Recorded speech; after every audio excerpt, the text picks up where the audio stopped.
Better leave it to the professionals.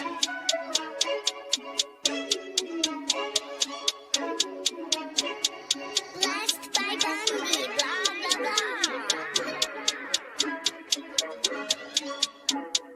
blah. Started off with a bit, now I got coin. I see where y'all going. Been poppin' since Web 1, hella hoes on Web 2. I was living a dream, now I'm on Web 3. And it is what it seems, topping the pyramid schemes, I'm telling you. I'll sell you a percentage on Nebula. Shout out to Vince, yo, set it up. Surfing on the web and I'm shooting at 3. I've been goated when I got my G. I'm an alien boy from a different planet, yeah. So I got my drink, I'm riding in the 1920s Model T Ford. Call her Era Lord. Call me Levi, playing on the keys, boy. And I'm about to put my gloves on. If I said it, then I meant that. Yeah, I like that one, I'm about to get that. Crash that whip for the drumsticks, whiplash. I'm about to get them all. Are you with that? In a white boat, surrounded by blue. I want one, but I got a cop too. I wanna fly high in the sky, arms out wide, trying to soar from a bird's eye view. I'm on fire, Ricky, Bobby, cracking the pavement, Whitney, Bobby. I'm a Saki bomb, Hiroshima, Nagasaki. Bruce Wayne been a dog, and I keep it 101, cause I'm feeling kinda spotty. You sipping on some rock and I'm sipping on octane. The only thing around my neck is the Started off with a blockchain. bit, now I got coin. I see where y'all going. Been poppin' since Web 1, hella hoes on Web 2. I was living a dream, now I'm on Web 3. And it is what it seems, topping the pyramid schemes, I'm telling you. I'll sell you a percentage on Nebula. Shout out to Vince, he'll set it up. NFT, Twitter, blockchain. Seeing with the ghosts and we ballin' like the Brown James. Crypto. We can make a trade, get the memo. Reviews not falling for the FOMO. Listening to coffee with Captain. You know we worldwide, they loco. I ain't never gonna stop rapping. Orlando, yeah, we working magic. We rocking Ethereum entities. I just went and caught me a half base. Man, I got a shout out Started to off with a Bodie. bit, now I got coin. I see where y'all going. Been poppin' since Web 1, hella hoes on Web 2. I was living a dream, now I'm on Web 3. And it is what it seems, topping the pyramid schemes, I'm telling you. I'll sell you a percentage on Nebula. Shout out to Vince, he'll set it up. Breaking the mood to choose one, but they got knowledge to move, son. I'm shocking in shades with my brother in shoes. Yeah, them blues is coming. Even though it's hard to pick, eeny, miny, mo, soda on the mix, no biting lips, it's time to go. Index number 1, no thumbs up, you gotta scroll. Looking at the ghost in studio, it's time to go. Had a helmet on by myself until I met a mask that wanted to have a face off. Had to bring my chainsaw, full tank of gas in the ride with my brakes off. I'm A1, but a different kind of steak sauce. Welcome to Coffee with Captain, powered by ApeCoin, where we dive into all things crypto, NFTs, Web3, and cutting-edge technology.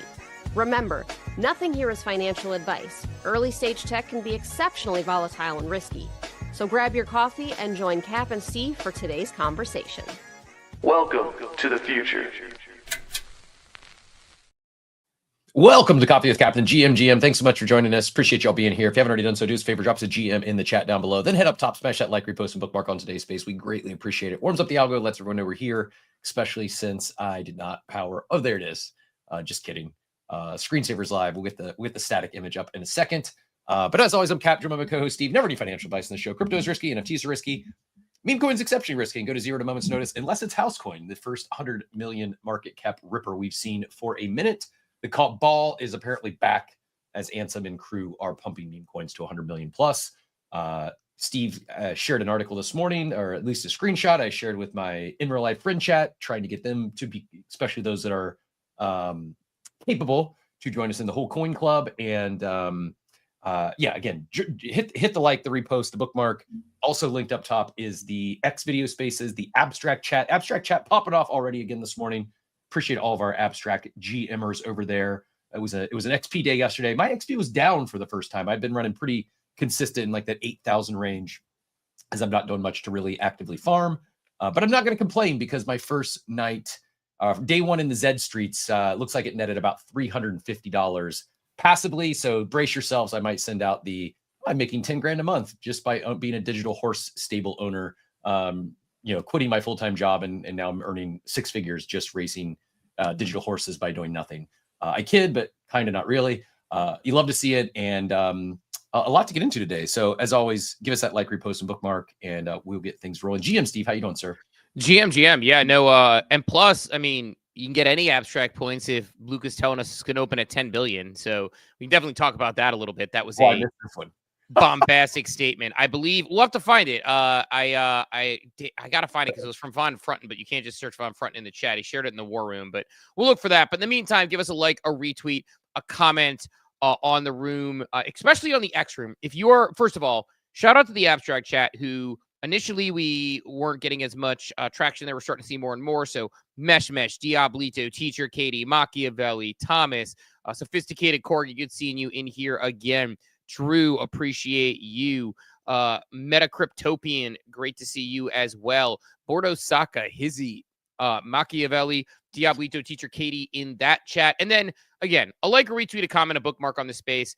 As we've mentioned, we don't sell anything to our audience, but we do often give things away. Gave away some BZ cards I need to distribute, hopefully, in the next couple of days here to people. So bear with me as I do it. It's been a crazy couple of days. Kids activities. I was doing the math on it. I'll probably cold open talk about the math on my time and what I want to do with my life, but that one's tough. Be Epic, good to see you out there. Von Frunten, good to see you in the chat over on X. Alpha Minor, Mel GM, good to see you on stream yesterday, as well as your child. Dobbins, good to see you. Aspiring Nobody, Chief, Riz Brian, Drew in both chats, Dwayne across the board, OC, appreciate you. Clay, all of our good friends, Kazi, Micro, Big Bear, all the friends out there, Mesh, doubling up chats. Like I said, I'll distribute the BZ cards from yesterday, but, we gave away some BZ cards. I'm going to be giving away some stuff. Hopefully, we're working on the nuances of the contract details, but we'll have some more stuff to give away, hopefully, maybe next week, maybe the week after, but pretty soon here. Blame the attorneys for the delay. Yeah, the old attorneys where language was is always funny to play around with a little bit. And one of the things I said in that call that we had with the partner who hopefully we are closing the deal with here pretty soon is, I always think about I want to say it was one of the Keller Williams guys I heard on maybe the Tim Ferriss show, and they mentioned a contract agreement they refer to as a contract disagreement because that's really the only time you need to use it. It's not when you're agreeing and everything seems all great. And so you need to put yourself in the mindset of what is this going to look like if, and you don't expect it with anybody. And, of course, both partners are going in with the best of intentions. Really enjoyed the call and actually some things that we heard about coming down the pike there. Yeah, it's an exciting time to be involved. Yeah, man, it's definitely. I was thinking about my time yesterday, though. I we'll do this in the cold open again. Like, retweet, comment, give us a bookmark on the room. It's crazy when I think about my time because I look at my calendar and it's like being at this stage with my family. I know I talk about my family a lot on the show. Transparently, it's really hard when you are a self sort of sustained outdoor cat where it's like, I wake up at 6 a.m., get coffee, kids ready for school, 8 a.m. to prep for the show, 8 a.m. because we can't prep for the show as much the night before unless something major happens because it happened overnight. That's the whole point of it. Imagine prepping. What's that? Imagine prepping. Well, got to have some notes coming into the show. In all seriousness, I've had this conscious thought. I don't know why I haven't sent the text. It's just one of the random ADD things that has hit me at multiple times over the past week. I don't know why. But I felt the urge, and I was going to tell you post show, but I'm just going to share it now since you kind of rolled into the topic unbeknownst to yourself. You do a phenomenal job with the more you knows. I think I listen to a lot of pods, and I don't listen to I certainly don't listen to many of the Coffee with Captain replays. But what'll happen is often I'm listening to a pod, it'll end, and then Payne uploads Coffee with Captain while I'm listening to it. It pops in my feed and it starts auto playing. And so I caught it was the artifact one. I'm like, I don't think I've ever complimented you or given you any credit. I mean, if you're, if you're not new here, we do the more 3 times a week. That's 100% Steve. There's things I do, like the carousel and stuff like that. The more it's 100% Steve. I don't assist with that at all. He does the research, pulls together the thing, and then does the read 3 days a week. But the research you do to make it a relevant topic of the day, and then it's just. I don't know, I really enjoy the segment. It's stuff I'm here and I learned stuff from it. And yeah, I just wanted to give you some flowers publicly. I was going to do it after the show, but you opened it up and reminded me that I've been meaning to compliment you on your prep and execution. The more you know, and I know ENS loves it. I know they're a fan of the segment, and yeah, I hope our listeners are as well, because I actually enjoy it. And I'm not just saying that, but I do an overdue bouquet of flowers to you, Steve. I appreciate that. I appreciate that. Yeah, no, it is one of those things where it's like you wake up and you have basically, after I've gotten everything set up, like an hour to prep for the show and bring that together. And yeah, like on the topic of the day, like I try to think of like, how can we be, whether it's creative with it, sometimes we get cute with it, and sometimes it's just straightforward. But the challenging part, like this morning, I'm going to talk about country zoning Bitcoin because of the United States sort of statement that came from a Trump advisor. And it's like, realizing you want to dig into the specific numbers and everything going on. It's just, it's a whole different ball game of what you're trying to do. So I appreciate you noticing that very much. I appreciate that, man. Apparently per Drew in the,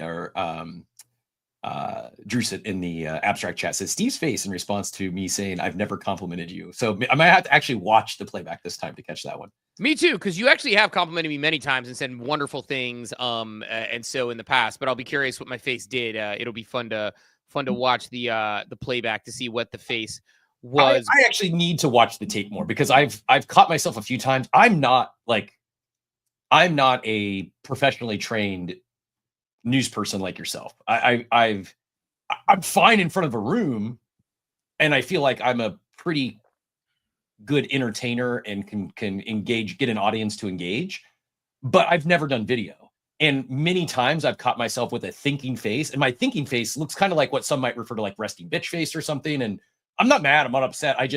I need to consciously remind myself that I'm on camera, and I shouldn't be scowling into what appears to be scowling at our audience. I'm not. I'm just my brain gets in think mode, and I get overly caffeinated, so I clench my jaw. I promise I'm not doing any hard drugs or anything. I'm not grinding my teeth. It's just how I'm wired, Steve. Cap's not mad at you. He's just disappointed. But no, you know, it's funny, like the video thing, it's been really nice. It's been good to be on video and having the conversations and being like creating that relationship with the audience one-to-one. I will say, I realized when I'm like thinking about like getting in shape and all these other things that I've been kind of working on, you know, on my own and trying to slowly track through, that one of the things and one of the reasons I'm probably need to step up my game more outside of the show is, I mean, I used to walk basically, you know, at least 2 miles during the show, probably, right? Like during a 2-hour period of time, 2 miles is probably conservative, because I'd be sitting down at my, you know, machine for certain things, but I walked around my house, I walked upstairs, I walked around, and sometimes I would go outside for a walk. So being pinned to the desk for 2 hours definitely is I actually had this thought this morning, another thing for after the show, you want to go after the show things. I started wondering this morning if, you know, there should be 3 days a week we go 1 hour instead of 2 if we don't have interviews, or if there's things where it's like, you know, because I like the 2-hour segment, but you know, it's almost like I feel sometimes I've bound myself to being like, all right, it's 2 hours tied to this desk and doing it. And sometimes it's like, all right, we've kind of hit the topics of the day. Is there that incremental gain for us or the audience being around here at 9:15 if we're sort of through topics? And so I sort of had this thought recently about that, where, you know, do I want to give myself permission to end the show earlier? I don't know. So like that thought came across as well. So I considered it. Meadow Cryptopian have heard that one before as well. Nothing I can do about it. I talk fast. I got dark hair. I have squinty eyes. It's chat's saying 3 hours instead of 2, Steve. We need to go the other direction. I mean, if there's enough going on, that's the thing. It's like on days where I don't have anything after, like yesterday, I had a very important meeting at 10 o'clock, went really well, potentially some work I might be doing in the future on some stuff, some exciting stuff I was talking about that I was pretty pumped about. And I had to leave at like 10, but if we don't have a meeting and we have like things going on, I have no problem if we go till 11, till 12, till whatever. Like this is our job, right? But like when there's not, Here's another suggestion from NFT Drew is maybe that second hour we go mobile with it. We go, like Drew says, what about a to-go segment? It's like doing it while outside, contingent on cell signal. I don't know. I know there's a lot of people that do like video clips walking, like they'll do the walk and talk stuff. I don't know if there's many live streams that are mobile. I'm not a big consumer of live streams. I'm a consumer of podcasts primarily. just because I really do most of my content consumption while I'm multitasking. Are there many streamers that go live on video and are mobile doing it, or no? Not well. I mean, there are ones that produce stuff, right? Yeah. Well, so there's a couple things here. When I think of live stream like that, I think of Instagram Live. So I think of like celebrities and people like that who do Instagram Lives, or like occasionally, like I'll watch an episode of one of my favorite reality shows and it ends, and like the people who are on it want to talk about it, so they go Instagram Live and they'll bring people in. I think about that. Video, I don't think you can do live mobile on Abstract. Although Kate having an anxiety attack over this idea. The other thing that's funny to me though is the idea of I remember I saw Crypto Leon talking about like, I'm going to be streaming everything on Abstract. Like I'm going to be streaming this and skydiving. And someone was like, bro thinks he's getting an Abstract signal at 33,000 feet before he skydives. Got it. Yeah, I don't know.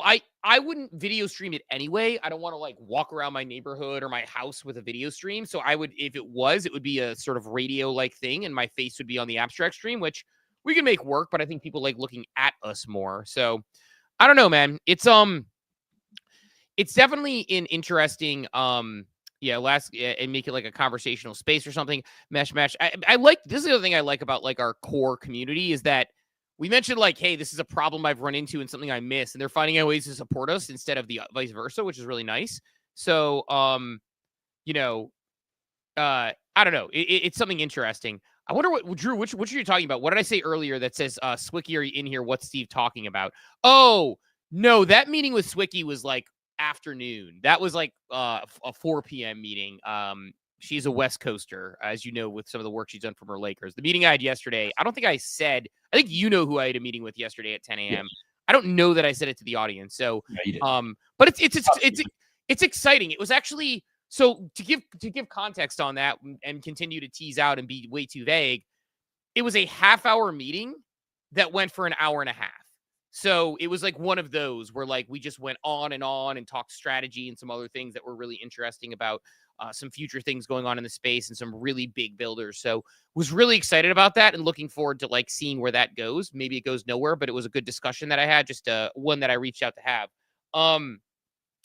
So I don't know. I've debated if I wanted to do the mobile thing, shorten the show. A lot of hard no's on ending the show early. We're send it to 3 hours. The on the go if we need to walk. That is also an option too. Like,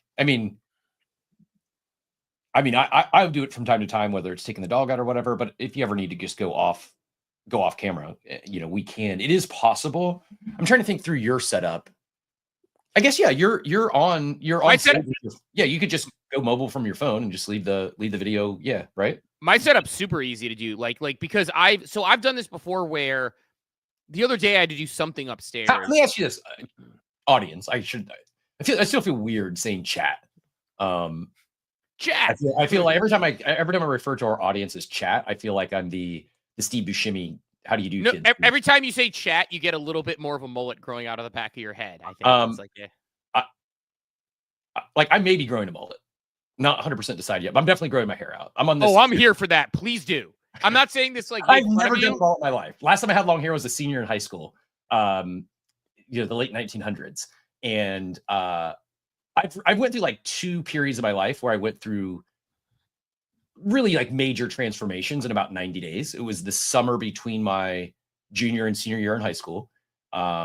Just got shredded, bulked up like 25, 30 pounds and got shredded. Did it again in 2018 after being just out of shape, overweight, and no physical fitness for a couple decades after high school. Then once I got back on that kick, and I haven't stopped. I've shared here. I've just gotten very complacent. I just go through the motions. I'm not getting after it. I'm not going hard. I'm not working towards anything. It's just part of my habit, part of my daily routine. It's just going through the motions for 20, 30 minutes.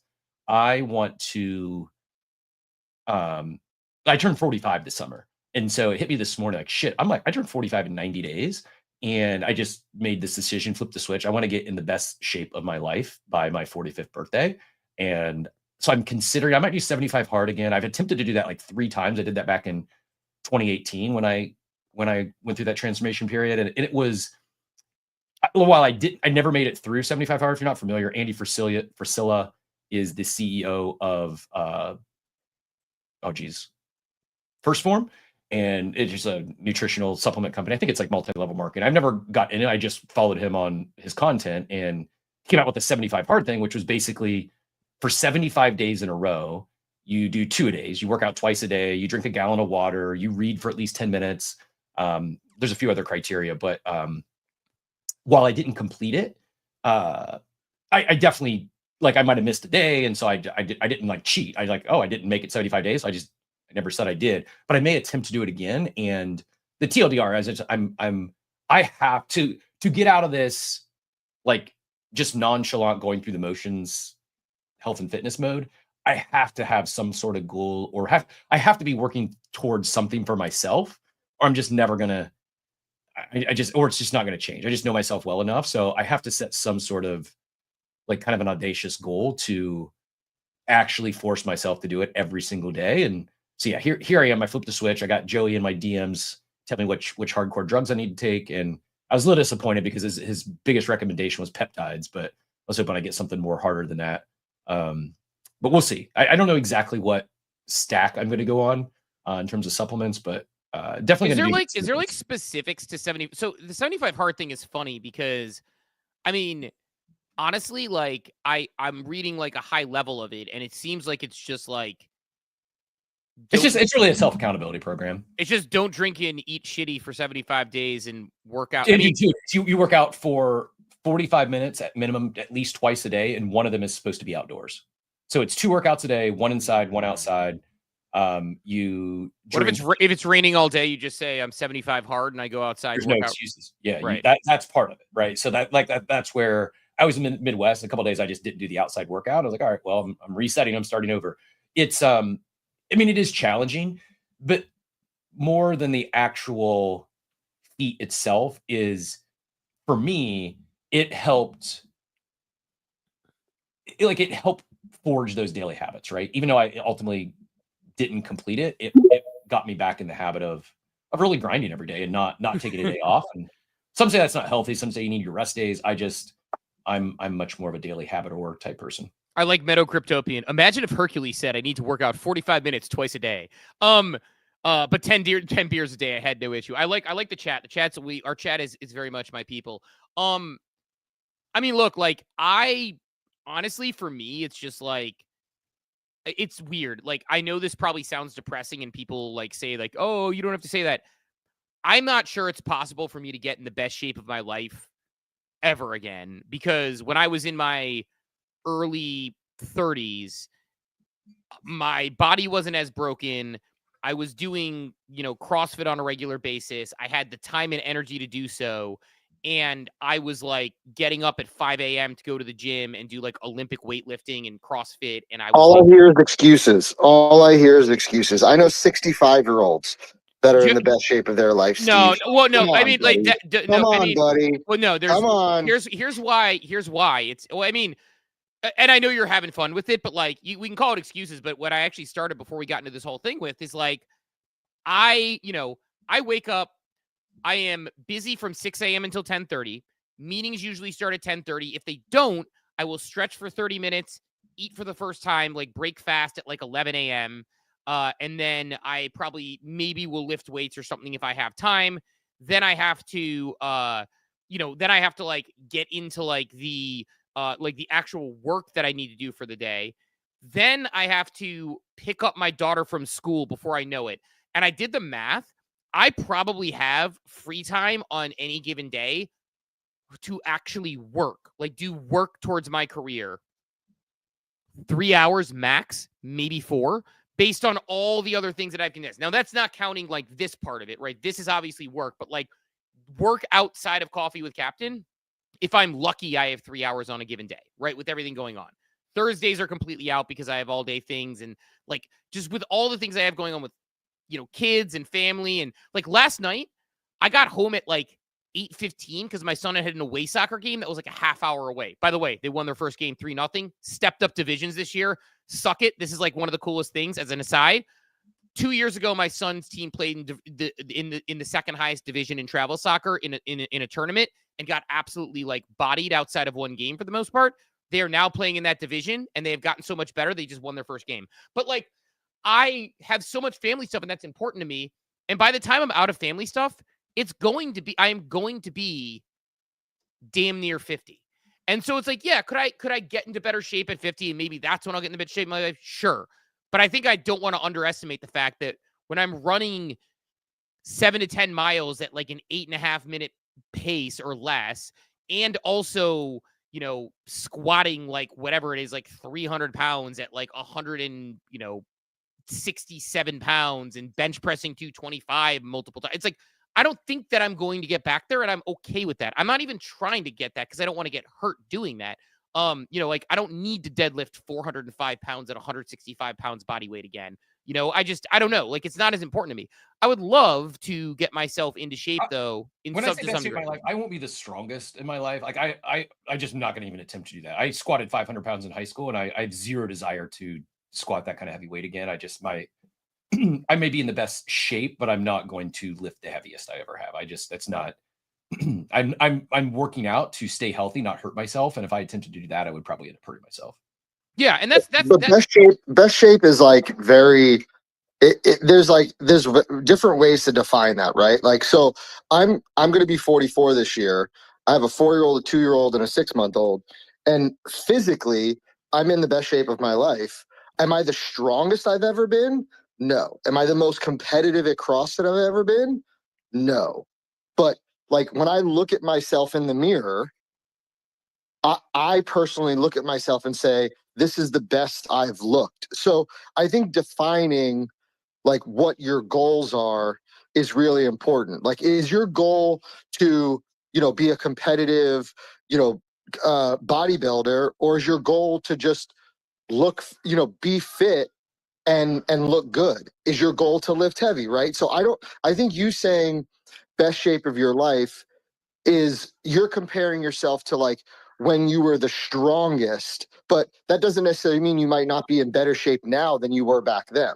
So I'm more flexible now than I was then. And I give myself credit for that because I started stretching at like 40 and I'm like, why wasn't I doing this for my entire life? Like, it feels great and it's awesome.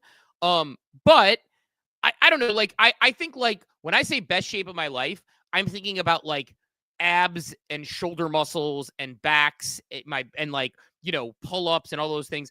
I'm okay with that. But like, here's the thing. You grow the gardens you water. And to me, for reasons which I will probably only get into with my therapist, like being you're the human therapist. Both, if I'm being 100% honest. The most important thing to me is being like a good father and a good husband. Like, that is the most important thing that I am optimizing for. After that, I probably could do a better job recently optimizing for work. I've been optimizing my health lately, which is part of the problem, which sounds ridiculous to say, but it's like, everyone's like, health is wealth. It's like, well, I was talking to my wife about this the other day. I'll just share it. It's like my most successful times in my career when I was writing a book and working with Starbucks on their Web3 program and, you absolutely crushing it. I was in the worst shape of my life because I was not neglecting my kids. I was taking red eyes to make sure I made choir concerts from conferences and speaking places. And, I didn't go to Dubai.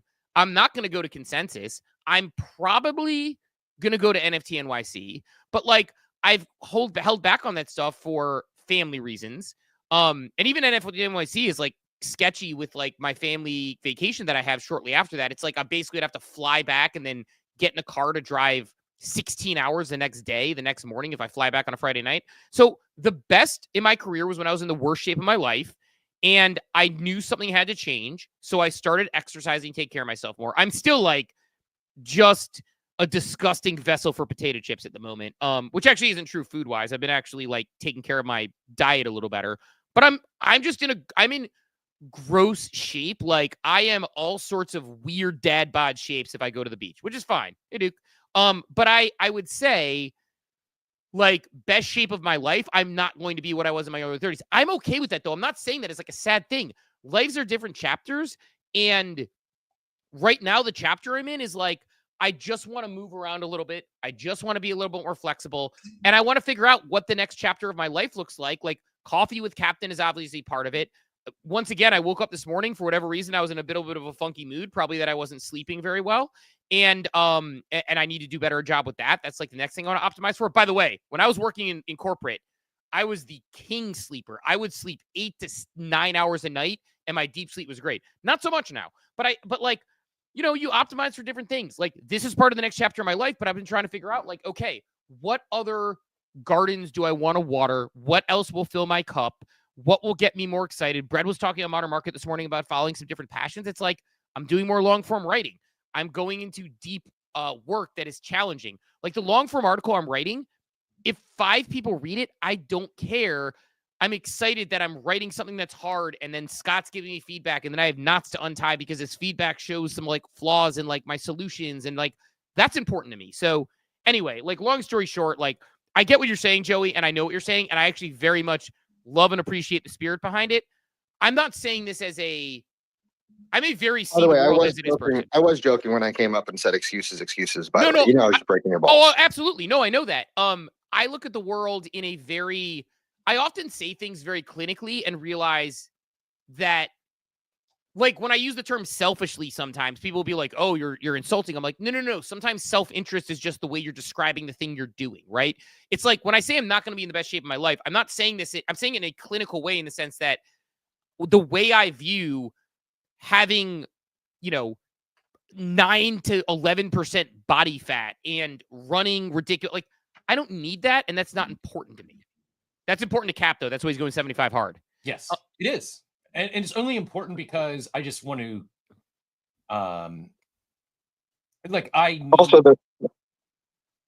was going to say the 75 hard before we get off the subject. It's 45 minutes in. It's really an accountability thing, right? So you have to post a progress picture every single day on social media.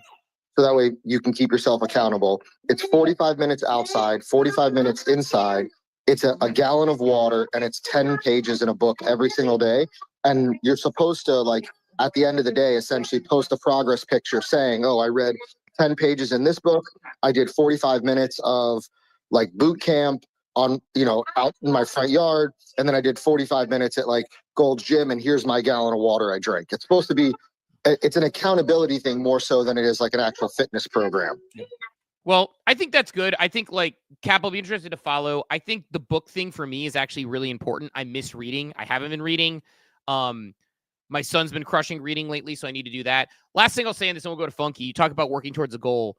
I love the idea of working towards a goal, and there are goals I'm working towards that I'm not talking about publicly from a physical fitness perspective, from a stretching perspective. Like, I wanted to be able to get my hands to touch my toes, which sounds ridiculous to some people, but when I went to go stretch, my hands would go like top of my ankles. Now I can grab the bottom of my toes, right? So, like, I have goals I try to reach on various things based on the importance of what's important to me in my life right now.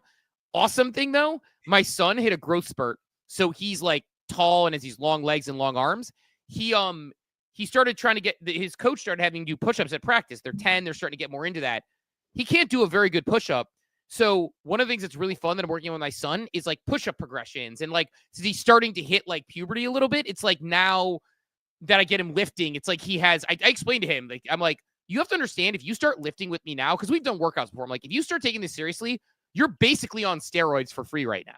You just are getting an injection of testosterone. So let's get it going. So was working with him on that, and that's fun to see. And almost getting my kids to accomplish things is more exciting than me. But Funky, I saw your hand go up a while ago. Let's get you in here, and then we're actually probably going to talk about your favorite subject ever. We're going to get into Bitcoin here in a little bit. But Funky, GM, hop in here. It's Dan from Token Gang. First and foremost, I love the conversation. I feel like I'm on a similar journey right now because I got back into weightlifting a couple of years ago because I went with a young strapping lad. My boss, he's like 31 in East Denver. We started lifting, and that was like February of 23. So I had the same thing, like I'll be 50 in a couple of months. And I just said, I want to be in the best shape of my life. But that's probably with an asterisk, because I'll probably not exceed the best shape I was in say my early 30s, where, I'm probably approaching similar levels of muscle mass and stuff like that, but my body just doesn't recover the same. There are things that just are not physically the same. I can't lift the same amount of weight. Like, I can't go as heavy and as hard as I used to. But the one thing I think is the big takeaway from this conversation is something I used to tell my students all the time, because they would ask me why I took my health so seriously at any point in my life. Because at one point I was like 100 pounds heavier. I could put a picture in the comments that shows you like when I was like 265 from many years ago when I was young. And it's always that your body is the vehicle for your consciousness. And at the end of the day, life is an amazing miracle, right? Whether or not you believe in God or any of that other shit, it doesn't really matter. Like, you're here for all we know one time. You may as well go for absolute growth while you're enjoying this life. And you need to do that by taking care of your physical body. So that's super, super important. I'm glad you guys are out here sharing your own journeys, talking about how important this is. And, I just want to say that, chime into the conversation. Otherwise, having a great time at 2049. And unfortunately, miss you guys not being here. Appreciate you jumping in. What is any theme it took in 2049 this year? Anything jumping out as you is like, oh, this is new. This is the talk of the conference. Anything in particular jumping out if you had to name one thing or two? No, honestly, like I'm sort of underwhelmed. It's a hot mess, both literally and figuratively. It's very much a retail driven conference, right? Like, compared to where I was at DOS NYC, it's very much about these big traditional finance institutions, banks, all of these big players coming in. It's very much retail driven. Similar vibes to ETH Denver, in the sense that it's a lot of things on the periphery. So it's, tokens that are doing certain things, or AI stuff, or very few big legitimate blockchain projects, which of course, as head of protocol partnerships, that's the main reason I'm here, to scout out projects for teams that we're not currently working with. The ones that I have spoken with are immediately interested. We're setting up groups. We're going to have further chats after the conference. But in the general theme of things, for most conferences in our space, the action's all at the side events. The main event has definitely drawn a lot of people, but in terms of like why I'm here to do business, it's okay.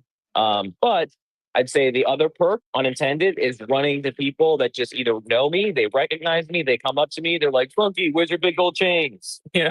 Or just meeting people that I've known in cyberspace and have talked to on Discord or Telegram or X, and just like having those real life connections, which are always, for some reasons, quite magical. Like, if you become friends with somebody in this space, when you meet IRL, it is always a huge treat. So that's been really good too. I love that. Funky, are you going to the biggest token for 2049 party there is? Dude, I just saw Profit Over Wages post about it, and I was going to ask, like, how do I get into that thing? Because I know it's tomorrow night. So if you have the link and can send it to me, I will definitely try and pop over there. Yeah, I'll send you the link. Go ahead, stand by. Okay. Yeah, I'll send you the link. XDM. Love that. Love the well, two things. One, love the discussion as far as like the, you get one body, and that's how I look at it. And kind of like I said, like, it's things you optimize for. Simple as that. It's not, even like, Wajda in the chat, which I appreciate, said Steve K. Bark, just wake up earlier, simple solution. For sure, that's what I used to do. I used to do like 5 and 6 a.m. gym. The problem is, as I mentioned, if I get home at 8:15 and then we make dinner for the family finally, or have dinner ready, or even order dinner, and then I actually want to hang out with my wife, who I love to death, like, suddenly it's like last night it was like 11:30 before I knew it. Sometimes it gets to be 10:15. Sometimes I just want to chill and hang with my kids. Like, and so the getting to bed earlier, like, I will always optimize sleep and get up at 5:45, 6:15 over getting up at like 4 a.m. or 4:30 or even 5 a.m. And like the get up earlier part, it's like I would need to get up by, say, 4:45, 5 o'clock at the latest if I wanted to get any sort of workout in before the show. So right now it's a no-go, because I need to decide, like, I want to continue to hang with my wife, and that's sort of my goal. So anyway, like, I appreciate the thought process as we go through it, because it is something where, I realize how much better it would have been to theoretically be in an entrepreneurial job. Now, it would have, circumvented all my other career experience, but like at age 25 than it is at age 41. But, just going through the journey, and honestly, like, everybody's got to decide their own path, their own journey, and like, just very, very realistically understand the trade-offs you're making. Everything has a trade-off. you're either getting better or getting worse at every single thing, and just figure out which gardens you're going to water. And I'm very conscious. I'd say this. I am very self-aware. Like, it is one of my things that I'm very fortunate to have as far as like having self-awareness. And I'm very self-aware of when I make a decision, if I pick up a video game controller, because I want to let my brain, just chill for a minute. That is a half hour that I'm not stretching or running or working or whatever. Like, I'm hyper aware of that, almost probably to a fault. So I think it's just knowing that part of it and understanding what gardens you're watering. But Cap, you mentioned Token 2049. I, again, didn't make it there. 15-hour flight. Sounds like it's kind of been, it reminds me though a little bit. I had this thought yesterday before we get into the Bitcoin thing, before we get into, I had some blast foot I want to go off on. I looked at the Token 2049 parties, and I'm seeing the posts in the timeline, and it could be good or it could be bad, but it's giving me early NFT NYC when we saw that Pico top vibes. Remember the Pico top that I showed on that chart yesterday at NFT NYC October? And look, What's giving you those vibes about this though? It's just very opulent. It's just like more so than other things I've seen. Is that just Dubai? That's what I'm hoping is the case, because it's more, and again, I'm not going to consensus for family stuff, probably go to NFT NYC. It might just be Dubai, but I'm seeing more and more people posting the content that I'm seeing on my timeline is less about, the building, the things that people are doing, the blockchains, the whatever, which during the bear and shortly after it was, and even leading into it. And it's more about, this is the biggest party I've been to.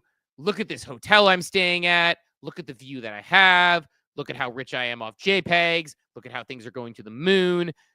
It might be nothing. It might just be leading into a bull market. It might be just Dubai. There are a lot of things it could be. And I think a lot of people are saying, oh, it's just Dubai, it's just Dubai. But my timeline is filled with crypto people doing non-crypto content about how awesome it is to be in crypto and how rich it is.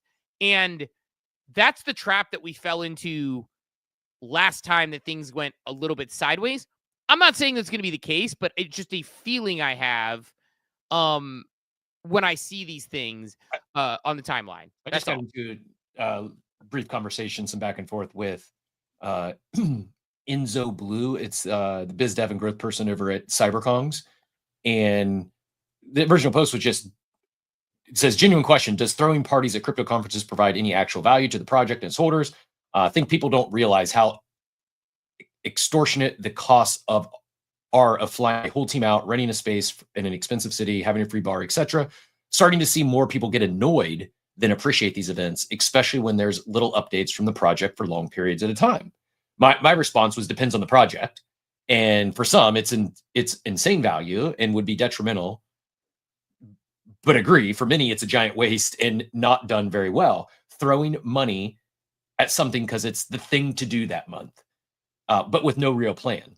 And he asked which ones are best. They say best one they've seen is BAYC, but they do it fully their own way and seems very calculated with product launches, to which I respond, I'm biased, but yes, 40 Pet Club is the king in real life. Beyond Ape Fest, their side events are fire.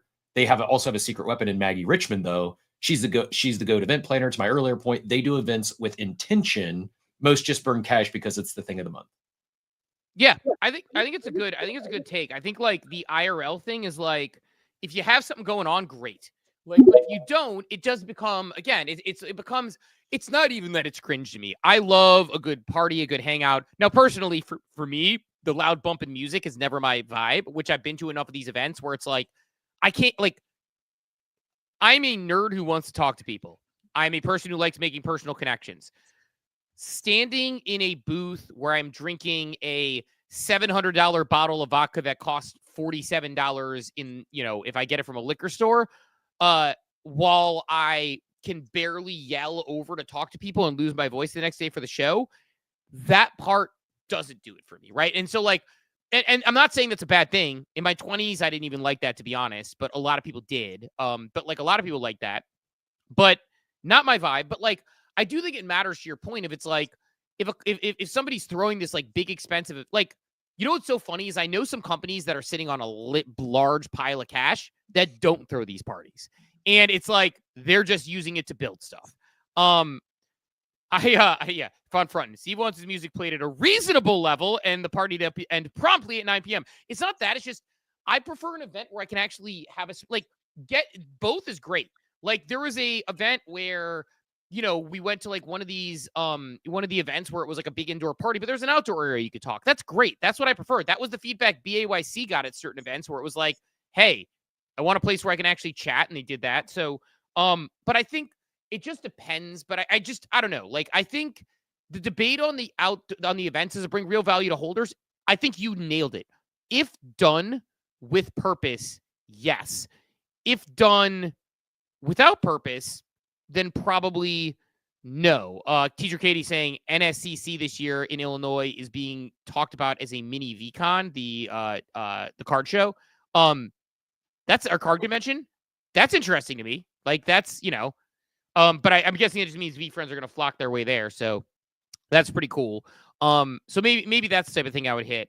V friends events around the show, like that's the type of thing that I'd be more likely to do. But I don't know. But like to your point about it, VCon is done with purpose. It has purpose. It has intentional panels. It has organization. It has side events. It has performances. It has so many different things that are done as a purpose that make it make sense. BAYC events is another one, right? It's like, so I think it matters how you do the event, but I saw Joey's hand fly up. Joey, get back in here. Yeah. So I think when you're looking at these, as somebody who's done a lot of events like this, like nightclubs and music festivals and what single day shows, and I think, yes, they're expensive, but if they're done right, you shouldn't be paying for them. You should have sponsors that are sponsoring these events that would be paying for them. If you don't have sponsors paying for these events, because again, you're not getting Calvin Harris to come DJ for $1 million, right? You're probably got some local guy who works, you know, the Wednesday night karaoke bar DJing for you, right? No, we're not talking about Ape Fest, by the way. We're talking about like these smaller like side events that go on at these conferences, right? You probably don't have some expensive performer. So your costs are really renting out the space, whatever the open bar is, decorate, whatever it is, right? If you're doing it right, you're getting sponsors to help, number one, promote the event, because that widens your reach, right? Oh, event brought to you by, you know, Token Proof, event brought to you by whatever. So now you're reaching other ecosystems and more marketing, etc. They're covering expenses for you. So that way you're not laying out an absurd amount of money. You might have to lay out a little, right? Maybe it's the travel and hotel for your team, but for the event itself, it should be sponsored. That's the first thing. The second thing is, the reason, in my opinion, the reason why in this space, like there's this like dichotomy with these events, is that most of these projects aren't doing anything to give back or reward their holders besides throwing an event at a conference. So like, if I'm a holder of a community, and again, we're not talking about Ape Fest and everything like that, like maybe these other smaller projects, right? Like if you haven't done anything for the last 6 months that's building your business, creating revenue streams, whatever, and then all of a sudden you're like, oh, we just dropped $200,000 throwing an event in Dubai. As a holder, I'm going to be like, okay, but why? Why didn't you spend that 200 grand continuing to develop this or create that or whatever? Like and now, unless when you sold the NFT, your whole thing was, we're just going to do live events. So you're buying a ticket to live events, right? Which most of these were not. It was either, you know, it was something else and the live events came with it. So I think that's the issue for me, is seeing all these projects talk about how much money they're spending on these live events when the initial reason why anybody got involved wasn't for the live events. We want you to spend money on things that build your brand, further your reach, grow your ecosystem, whatever it is. But yeah, again, if you're out there and you're planning these events and you don't have sponsors paying for them, you're not doing it right. You're failing at throwing events, and you need to get somebody to help you. I Yeah, I get it. I think like that's the thing is like I think holders just want you to build like an actual business with a purpose more so, or like something that is exciting for them. But it's one of the reasons why these brands need to be more focused about what they're building and why they're building it, because the broad scope and then it's like come to this party. It's like, well, they throw a kick-ass party. Kick-ass party, if you do a really good job, can be a unique selling point or a good point for people. But for most people, maybe not necessarily. Musty, saw your hand fly up. Go ahead and get in here. Yeah, I agree with you guys. They should do stuff that's useful to the community, like sweeping their own floor. It'd be much more useful if somebody just dropped 300K on their floor than run a fucking stupid party. The worst part about all this shit is that a lot of these people are like 33, 34, 35 going to parties. Bro, do something real with your life. Do literally anything else with your fucking life instead of going to hang out with 16-year-olds like Crypto Leon at a fucking party, bro. It's so goddamn cringe, and you can tell that this is the first time that any of these people have ever had clout in their life, bro. I feel like when I scroll Twitter now, I'm scrolling Instagram from like 2015, bro. It's the worst shit. It really is super cringe.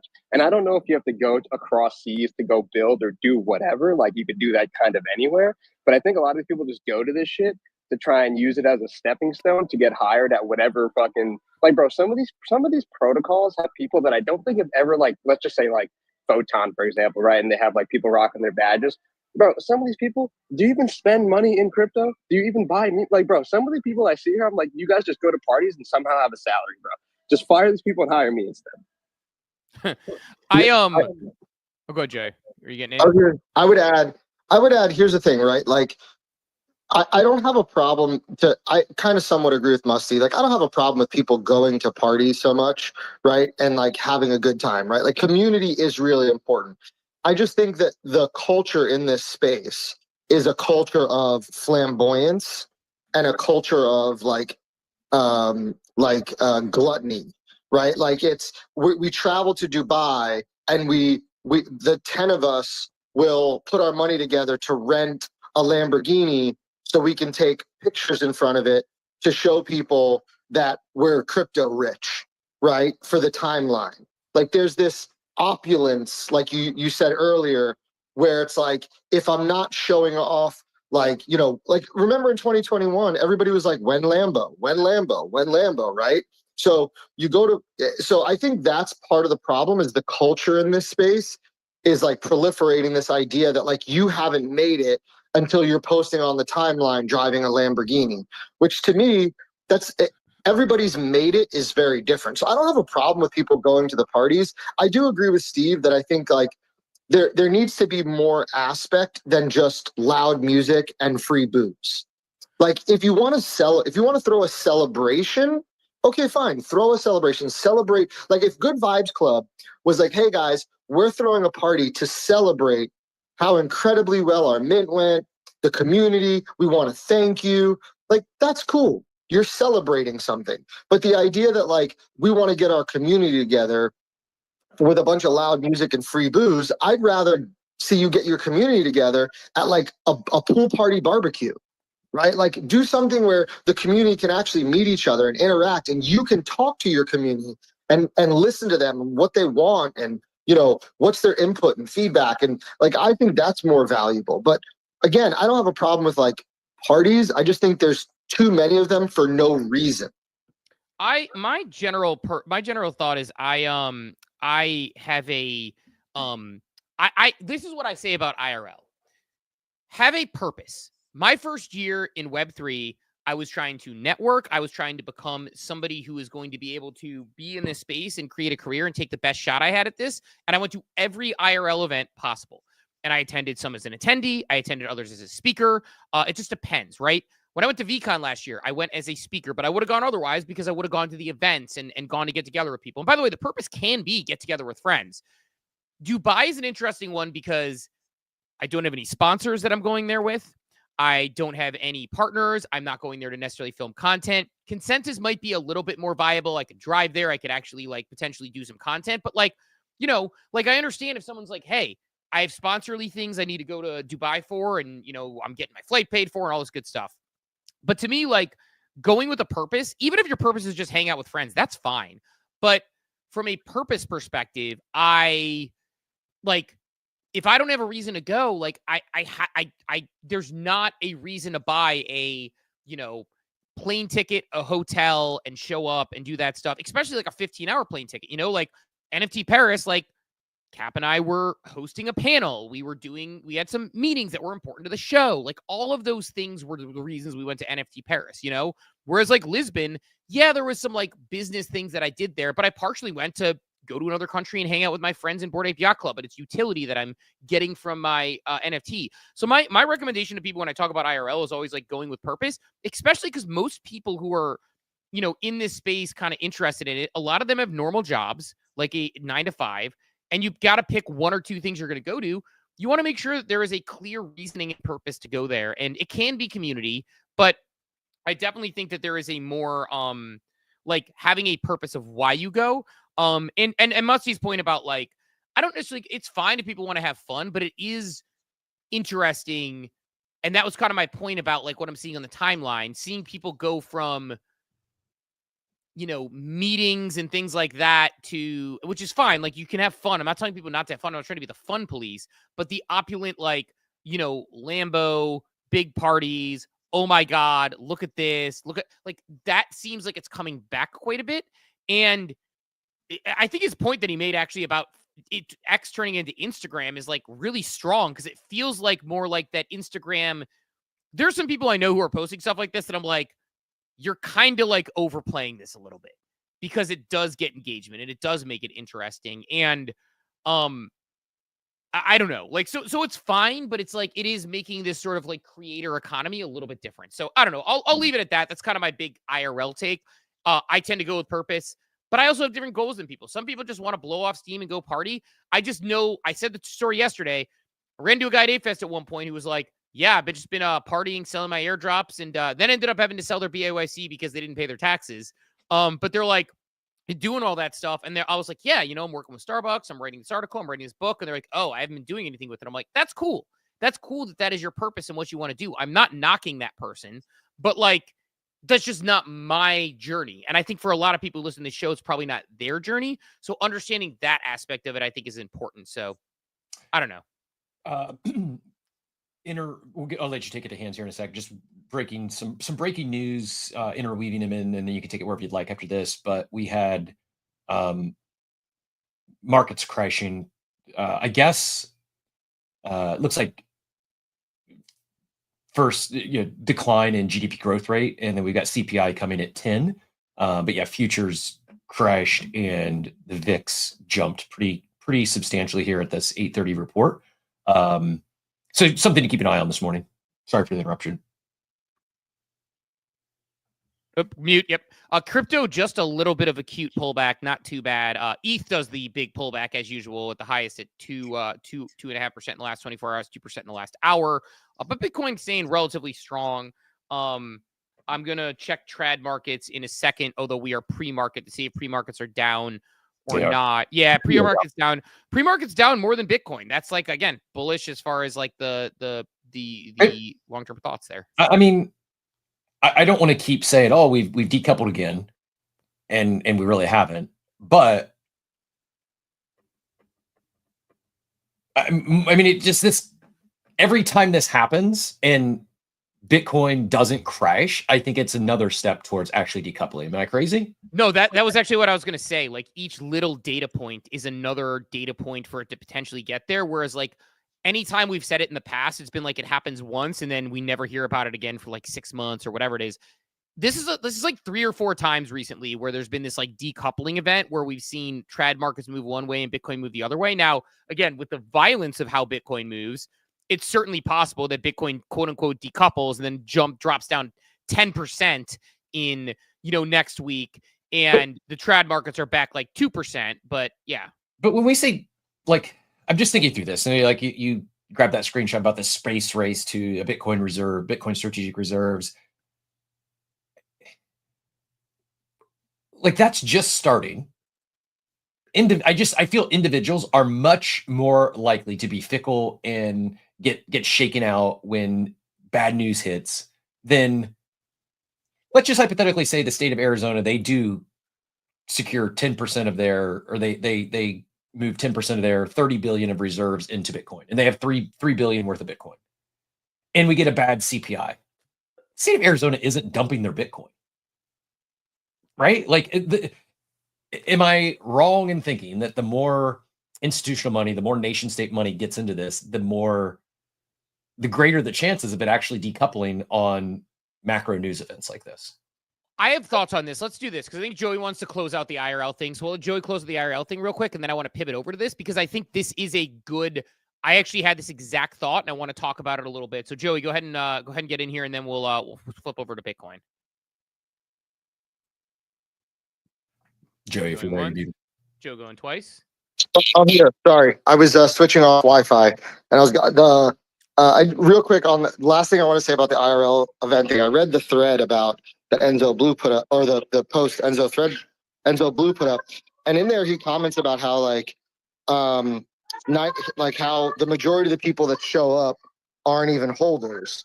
They're just and I think it's interesting from a person who is in a biz dev growth position saying how he doesn't see the value in throwing an event when the majority of the people are not even holders. Because I would think that when you do throw these events, you want non-holders to be there as well, because the idea would be to grow your ecosystem and grow your holder count. So I think that's one aspect of these events too you have to look at is am I token gating it to where it's only holders, or am I actually opening it up so people from other ecosystems in the communities can come to these events and we can try to grow our brand and get new holders and et cetera, et cetera. So I thought it was interesting how he made that comment almost in a negative way. It's not just holders that are coming, it's all these other people. So here's why I think that's negative. And actually this brings up a point that drives me absolutely freaking bananas about all of these brands is you're right, Joey. It is a good thing to have non-holders at events to potentially help the brand. Here's my problem that every single NFT, I said this in 2021, I said this in 2022, I'll say this in 2025. If you throw an IRL event that is holders, that has +1s or additional people who show up, I implore you, even if you are Magic Eden and there's some sort of NFT that you issue or Magic Eden staked or something, I implore you to have people who meet a certain criteria have some level of special access or treatment. Special access, special treatment, some sort of gift bag, something when you show up that you have the option to, to show off, because one, it's utility, which actually gives a reason to hold your, I remember when we were at some gutter cat party. Different color wristband. Oh, you get access to the VIP area that we just created. We roped off this area, but it's for holders only. Something just to make them feel special. No, they give them though, Cap and Steve. They do give them. You just don't see it on their wrist. They just tell whoever's important the next runner that they're going to launch a bundle in the next 2 weeks. I mean, we talked about this in the war room. Even again, sponsorships, getting commemorative T-shirts made for the event that you get a sponsor to pay for that goes to all the holders that show up. There's so many little things, like you said, a gift bag. There's so many little things you can do to differentiate. But the idea that his question was in the replies, why do communities even need these? It's typically the same people, and the majority are not even from your community. That's a very short-sighted look at it. To your point, You want to identify the non-holders that are coming to your events, because I think this is where Steve's going. So that way you can spend a little extra time or encourage your holders to talk to them, to get them involved into your ecosystem. The event should not just be an appreciation for your holders, but a way to grow. This is the strategy that I've been saying since 2021, and I feel like I'm taking crazy pills. And maybe it's almost like I worked in marketing at large organizations that had executives tell me I can come back when I feel like it, right? It's number one, let's say that because ecosystems aren't that big, when you look at IRL, you have 500 people that are holders come to your event. Cool. Spend $20 on a gift bag for them outside of sponsor money that you put into it. Give them a poster and a couple other, specialty items, some commemorative items, whatever, and give them an open bar, special VIP access area, whatever it might be. That's one thing. Number two, think of something that you can give to non-holders because they have a different wristband that will show them the power of your community without overshadowing your holders. Can you give them something where it's hey, we've got this area for the VIP people, but you get X, Y, and Z for showing up here. Something that bridges the conversation to ask about your brand, sort of the way, and get people to come back. It's a version of John Taffer's sort of, when a new person comes in and, the waitress or he had this whole thing that he was a Gary Vee interview that was really good, where he was like, the hostess says, "Is it your first time here?" And when they say yes, John Taffer's like, you bring a different type of napkin and you fold it over on there, because then the person knows it's their first time there. And then the waiter treats them a certain way. And then they give them a certain people get addicted to discounts and not free. So he's like, so you give them a handwritten card when they leave to say, hey, when you come back next time, like give them a free dessert. And then when they come back next time, you get this free dessert or something that gets them to come back. It's the same methodology in Web3. And I'm butchering John Taffer's thing. It's great. If you haven't looked it up, John Taffer, Gary Vee, he has a great whole thing about how to get someone to come back and create retention, and based on the numbers of how often someone needs to come back to retain them as a customer. It's like you have a certain set of things that are for holders only. And so the non-holder says, well, shit, that's pretty cool. I wish I had that. It's like, yep, not a holder. Then you have a, 8chain. They had bags, they had swag, they had, hats that people wanted. Like, it could be as simple as that that's even got your brand on it. You get it sponsored, to Joey's point. Then the second part is you have some little thing for non-holders that is tangentially related to the brand, whatever it is. Maybe in the Bored Ape Yacht Club example, it's like a Made by Apes gift basket you put together to show the value of being in the community and how they can grow and build brands. And you help your holders because you buy their products. You give those products to people who are, in your who are attending as non-holders. And now you've separated levels of utility from holders to non-holders, and you've given them interest in your ecosystem. Like, throwing just one big event and being like, the amount of times I have heard, and look, I'm a Bored Ape Yacht Club guy. I'll tell you all day, I love their events and things. But the amount of people I've heard who have said, do I want to buy one because I can get into the events anyway? I remember when we were in the NFT NYC 2021 and someone said, or maybe it was 2022, and they were like, this event's cool and all, but the fact that I have a $12,000 gutter cat or whatever it is, and somebody who holds a $70 clone can get into the same party and our utility's the same, feels off. And that's exactly correct. It's like, you should have levels of membership. The people who have season passes at Disney aren't the same as whatever the freaking Magic members are that get to sleep in the castle or whatever. It's there's differences in utility and levels of membership in everything that you go to. And so unless you have a one size fits all membership and is solely that, and it's a privilege to use that, like a golf club type thing, then you need to make sure you are demonstrating what is the value of it. And you should have a thoughtful event strategy. Now, again, purposefully, BAYC does it as well as anyone. So when I think about Ape Fest, this is less related to that and how they handle it, more so related to some of the other IRL events I see where it's through a big party. And it's again, I'll say it, Cap and I have a big morning show.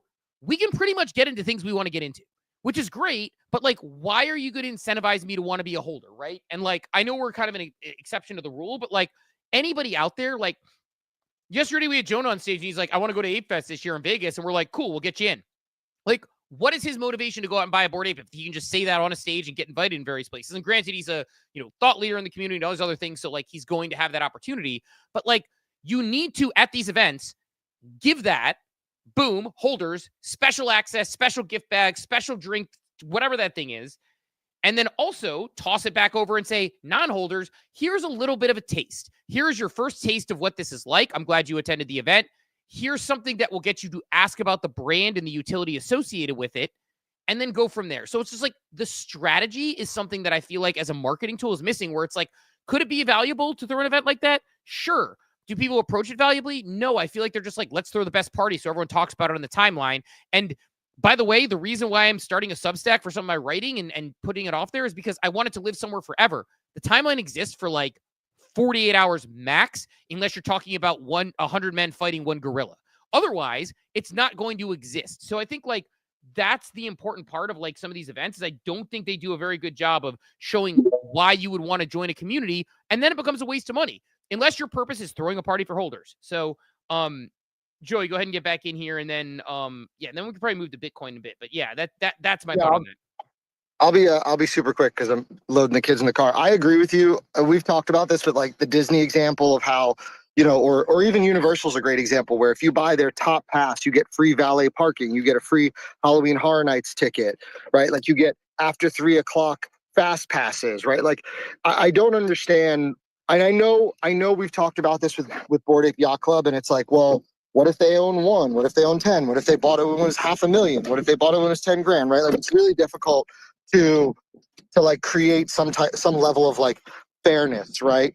But at the end of the day, like, these projects need to start thinking about, like, how do they offer tiered utility to their holders, whether it's at IRL events or it's just from the project in general, right? Like, it's really important that you find a way to recognize your most valued community members, and reward them for being that way.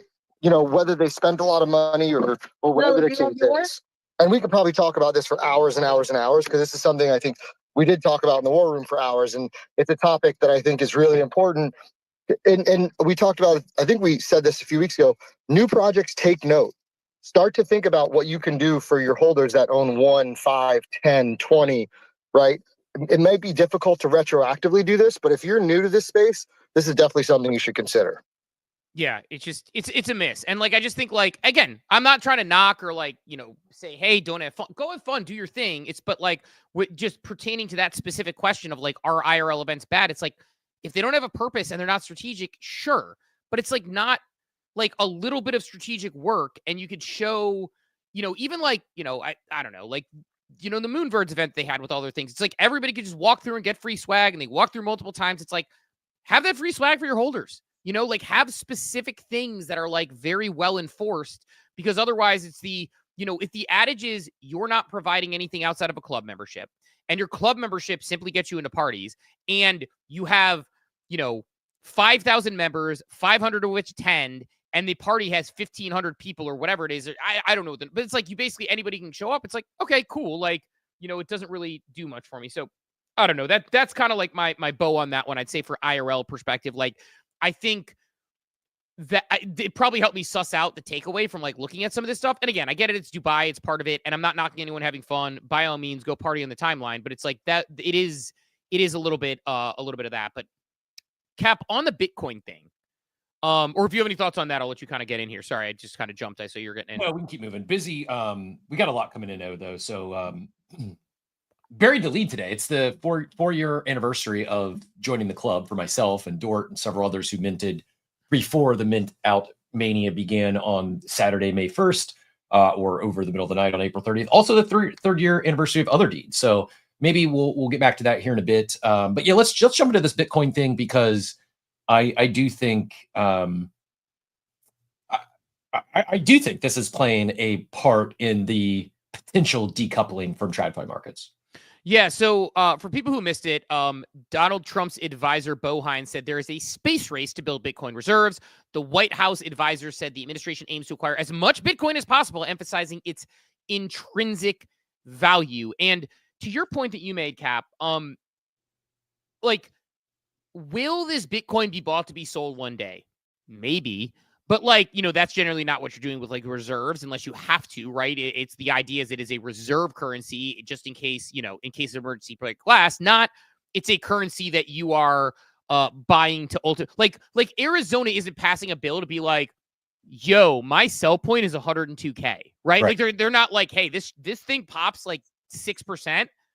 I'm yeeting, it's going, it's sending. It's like, no, they're buying it specifically because it's going to be a reserve currency. That is a incredibly bullish sentiment, I think, for the currency, because once it's bought, it's off the market. And obviously there's a limited people with gold reserves. They're not selling their gold today because the Q1 financial reports for the US are down. I don't think anyone's rushing to liquidate their gold reserves because of bad numbers today.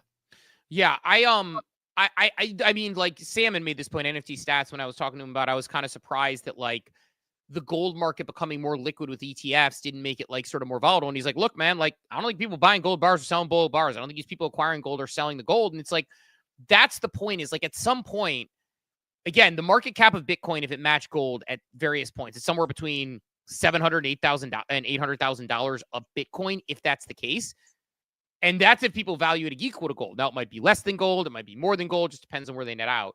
But the point that you're making, like, yeah, like, once countries start acquiring this and start seeing it as valuable, like, if it becomes a a reserve currency of the future, it's a big deal. It is a big deal because they're holding it not to sell it. And when you are selling, you will be dumping your bags on national governments instead, which, you know, you can decide if that's good or bad, depending on how currencies overall are positioned around the world and whatever. But I think that's interesting. And yesterday's conversation actually got me really excited when I realized, I'm like, man, if you treat Bitcoin like a 401k and it does the numbers that you predicted yesterday, and obviously we say not financial advice because Bitcoin could stay steady, it could go down, but it's like, based on the numbers you were saying, it's like, you know, and it 10x's and you're treating it like a 401k, like in 10 years, you're a multimillionaire.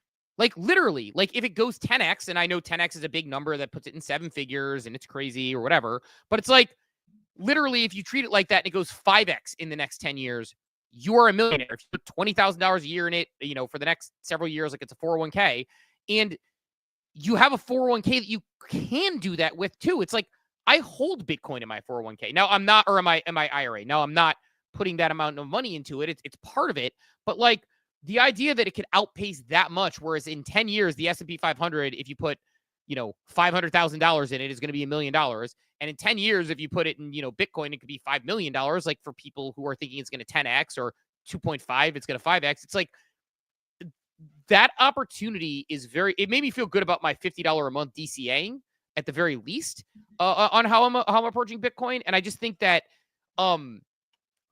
like, when you look at like this idea of like the genie going, you know, is out of the bottle, it's like you can't put the genie back in the bottle. Like it is at some point, it's out of the lamp and people are buying and it becomes a thing that crosses the chasm. And I think it has, but even more so now, it's like if the United States goes and has active buys, then it becomes really interesting. Now, again, the black swan events become, it makes it incredibly dangerous too, because if countries play this game of chicken with Bitcoin where they decide like, okay, well, China's going to sell all their Bitcoin for cash and they're going to completely tank the price of Bitcoin because the United States is buying it hand over fist. And we're like, there are dangers in that. There's certainly dangers in the actual US dollar and other global currencies being debased a little bit and being like, all right, well, we're now into the crypto land and that could be bad. So there are material risks that go along with this sort of thing. But short term for us, I don't know, feels good. It's also interesting on a morning where like TradFi markets are getting crushed. Like I just pinned up Wizard of Soho's post up top. Numbers actually really bad. Real GDP down 0.3% compared to Q4. It was up 2.4%. Personal consumption 1.8% compared to Q4 of 4%, and GPD price index of 3.7 compared to 2.3 in Q4. And while this is happening, and VIX is spiking, futures getting, you know, down bad. I just did just on a Google search. There's 4 articles all released in the last half hour, or you know, since this news came out, and all positive Bitcoin. Like it's so since those reports came out, BTP from the block, Bitcoin price looks strong ahead of key strategic Bitcoin reserves deadline. From crypto news, over 85% of Bitcoin holders in profit as BTC nears the euphoria zone. I'll drop this in the chat and put it up top for a bit, but I don't know, cautiously optimistic that we may be in the midst of this decoupling actually happening this time. Yeah, maybe. I think it's an exciting time to like look at that part of it. And I mean, look, like I'm not surprised by the numbers. We're in a trade war. Like, I know that we're like, oh, we're on a 90-day pause, but it's like, it feels kind of like I had a friend. My best friend is a CrossFit trainer who's in better shape than any of us at, you know, 40, whatever. He is in the best shape of his life at 42. He's a beast. And I have another person I used to hang out with in high school who used to always just get on each other's nerves. And occasionally they would get in these like wrestling match fights. It wasn't even punching. It was like these wrestling match fights because they really didn't like each other. And my best friend would basically have this guy completely pinned down in a body bag. And the guy would be like, all right, time out. And as soon as he got off, this other kid would attack my friend again when he wasn't looking to try to fight him. And then my friend would get him back down again. He'd say time out. That's all we do with the trade war. We're like, 90 days, time out. We're really not in a trade war right now. And it's like, nobody knows what's going on. There is still a lot of consternation about what's going on globally. And So of course these numbers are going to come in lower. So that's not shocking to me. I'm not an economist, but if you ask me if the introduction of a blanket tariff bump across the board and large tariffs on the other country, like we're like a quarter of the world's GDP, China's a quarter of the world's GDP. It's like if you tell me that like us, we're in a trade war with the 50% of the world's GDP is in a trade war right now, unequivocally, and the rest of the world is getting a little bump in tariffs.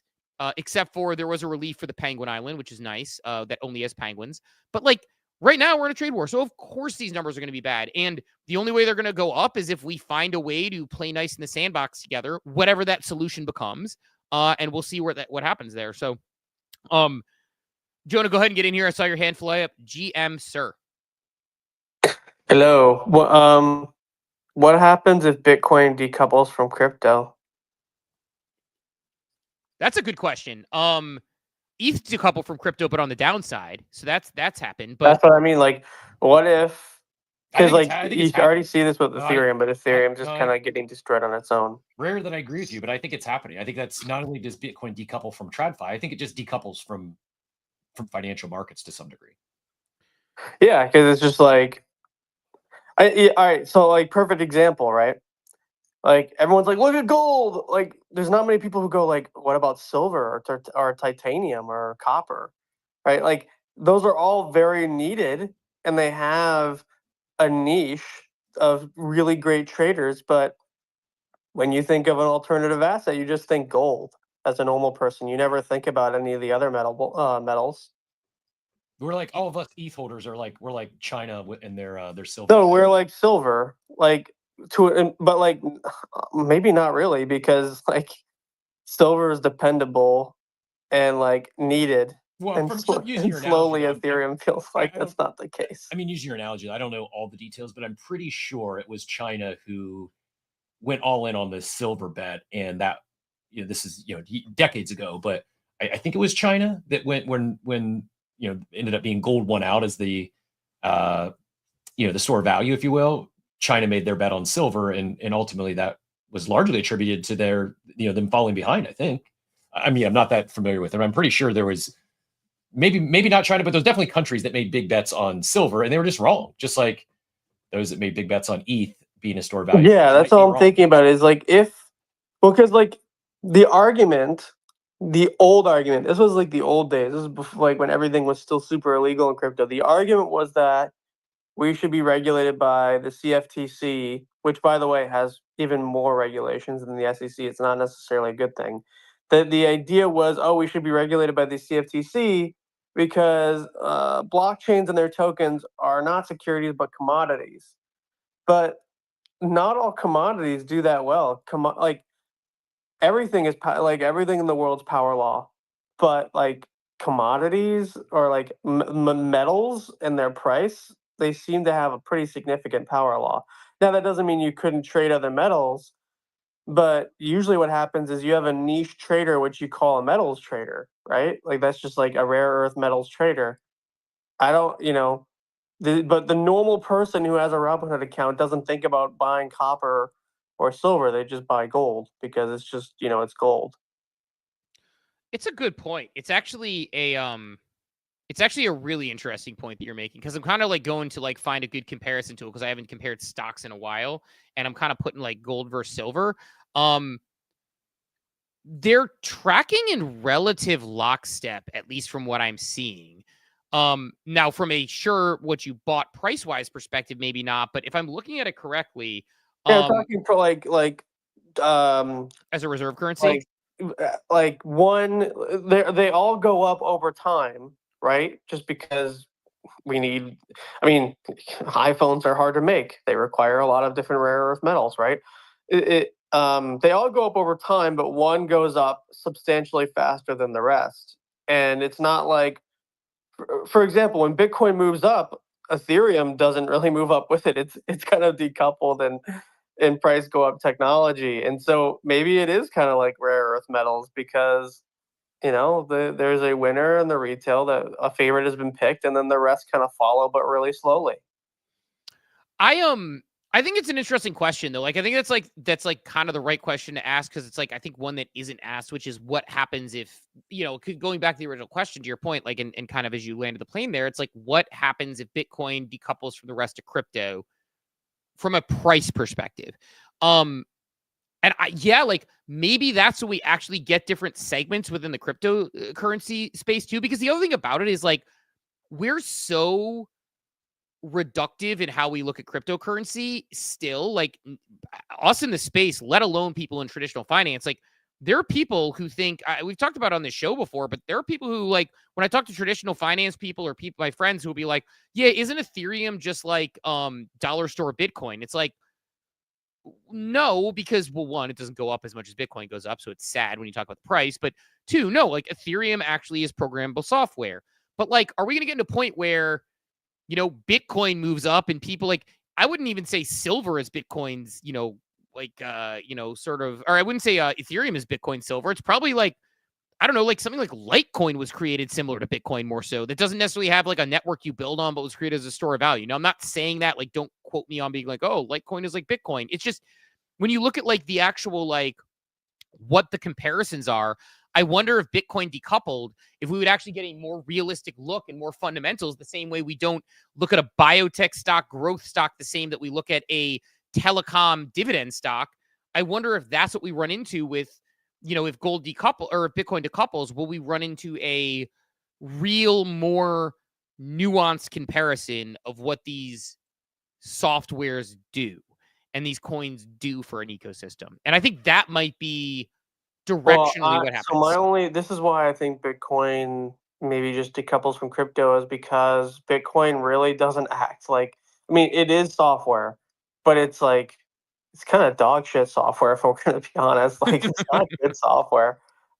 It just, what it is it's just really good at redistributing energy, right? So it actually works more like an energy business than it does like large scale computer software, which does kind of make it more stable, because energy companies aren't going anywhere, or the redistribution of energy not going anywhere, right? I'm paying my energy bill every month regardless of hell or high water, because we need electricity.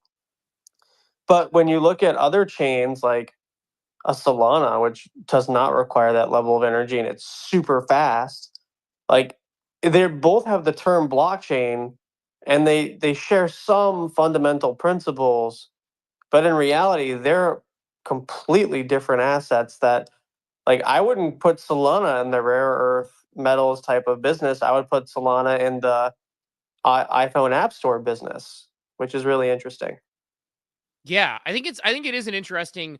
I like this discussion a lot because I think it makes it points out the important nuances that, like, I think sometimes I struggle, like, to even get into deeply when I have conversations about crypto outside of the crypto world, because even if I talk about NFTs and the way that they can work within a business, I feel like people immediately go back to, like, so this is kind of like Bitcoin. It's like, not really, actually. Like, the only thing it has in common with Bitcoin is that Bitcoin was created the blockchain industry, and that's great, but this is something quite different. Yeah, the only thing is that, like, I guess what I would say to them is, like, they all have a core battery, but the mechanism that the battery powers is different, but the fundamental battery is decentralization, or at least the idea of it. Yeah, it's hard to explain. Like, there's a bunch of ways to explain it, like, where you can talk about, like, like, if this is a way too crude explanation, but it's like, the blockchain is like the internet as a whole, and then you can build all sorts of businesses. So it's like, a website that hamster dance is entirely different than a website that lets you quote car insurance, right? And so the purpose of how you use the software of the blockchain. I actually don't like telling people that, mainly because it's too abstract of an idea for people to get excited. So, like, what I say is, I'm like, okay, so if you're building an app and you want, like, a really great app store, then you're going to go to abstract. If you're building an app and you need speed and you're looking for, let's say, US casino gambler audience, then you want to use Solana. Like, I'm pretty specific, because I think when, like, I would get it in the 90s if you're like, bro, have you seen this thing called the internet? But everyone knows what the internet is now. So telling someone it's like the internet, it's like, okay, well, everything's the internet. My fucking my thermostat is part of the internet. So I don't. Sorry, someone just called me. But like, what I'm saying? Like, everything's the internet. It's literally the meme where Donald Trump says everything is computer. Like, it is. I mean, everything is computer. So what is that? Like, everyone knows everything's computer. What does this specific thing actually do that makes me excited? Yeah, and that's fair. It depends on the audience I'm talking to that end, right? Like where it's like I actually like it's actually something that I've honed in quite a bit where it's like when somebody asks about NFTs, if they like music, I can explain a music example. If like sports, I can explain a ticketing example. So I do tend to go that. It's even more so like when I'm talking to like large enterprises that would be interested in that sort of thing where it's like, yeah, it's the underlying infrastructure that you're going to build upon and here's why it matters, right? And I can kind of explain sort of the different companies that they use for things like, their server companies, their sort of web services companies, things like that, and kind of bring it down to that level. But to your point, like to an average consumer, they take for granted the existence of the internet in the sense of like my kids, like I've just, again, my kids like one time were like talking about the internet and they're like, I was like, yeah, like, didn't, my school, wasn't able to do that when I was in, fourth grade. And they're like, oh, because the internet was out at your school. I'm like, no, because the internet didn't exist in my school. And like their mind is blown because, it's sort of like we talked about yesterday with the power outages that were going on. You're like, Dad is Amish. Yeah, no, for real. Like they're like it makes me think about how I thought about my parents, like pushing like a hoop down with a stick, and that was their gaming, right? And like it's like I think about that. Like that's what they think about when they think about my childhood of me like not having a cell phone. And like my 10-year-old has an iPhone, a newer one than I do now. And so the difference of like them understanding like what the world was like beforehand, it's like to your point, like I think most people and people in this industry, by the way, who grew up, this way, like people in their 20s, like Luca Nets doesn't know a world without an internet. He doesn't, dude's what, 25? So he was born in like 1999, 2000. It's like, he doesn't know a world without an internet. I was busy trying to graduate high school. And so I think like that part of it is actually fascinating when you think about like how people approach it. Cause yeah, everything is on the internet. And if the power goes out, you realize pretty quickly how much you depend on your smartphone and everything else. What's weird about it is like, there is way less of a panic from like people who are sort of geriatric millennials like myself, where it's like, okay, like there's a piece that happens here versus like, I think my kids freak out a little bit more when they can't use it. So yeah, there's a lot there. That said, Cap, I know we're talking a little bit of Bitcoin. We're talking about a little bit of reserves. You talked about it earlier. It's time for The More You Know, brought to you by ENS. The More You Know, brought to you by ENS.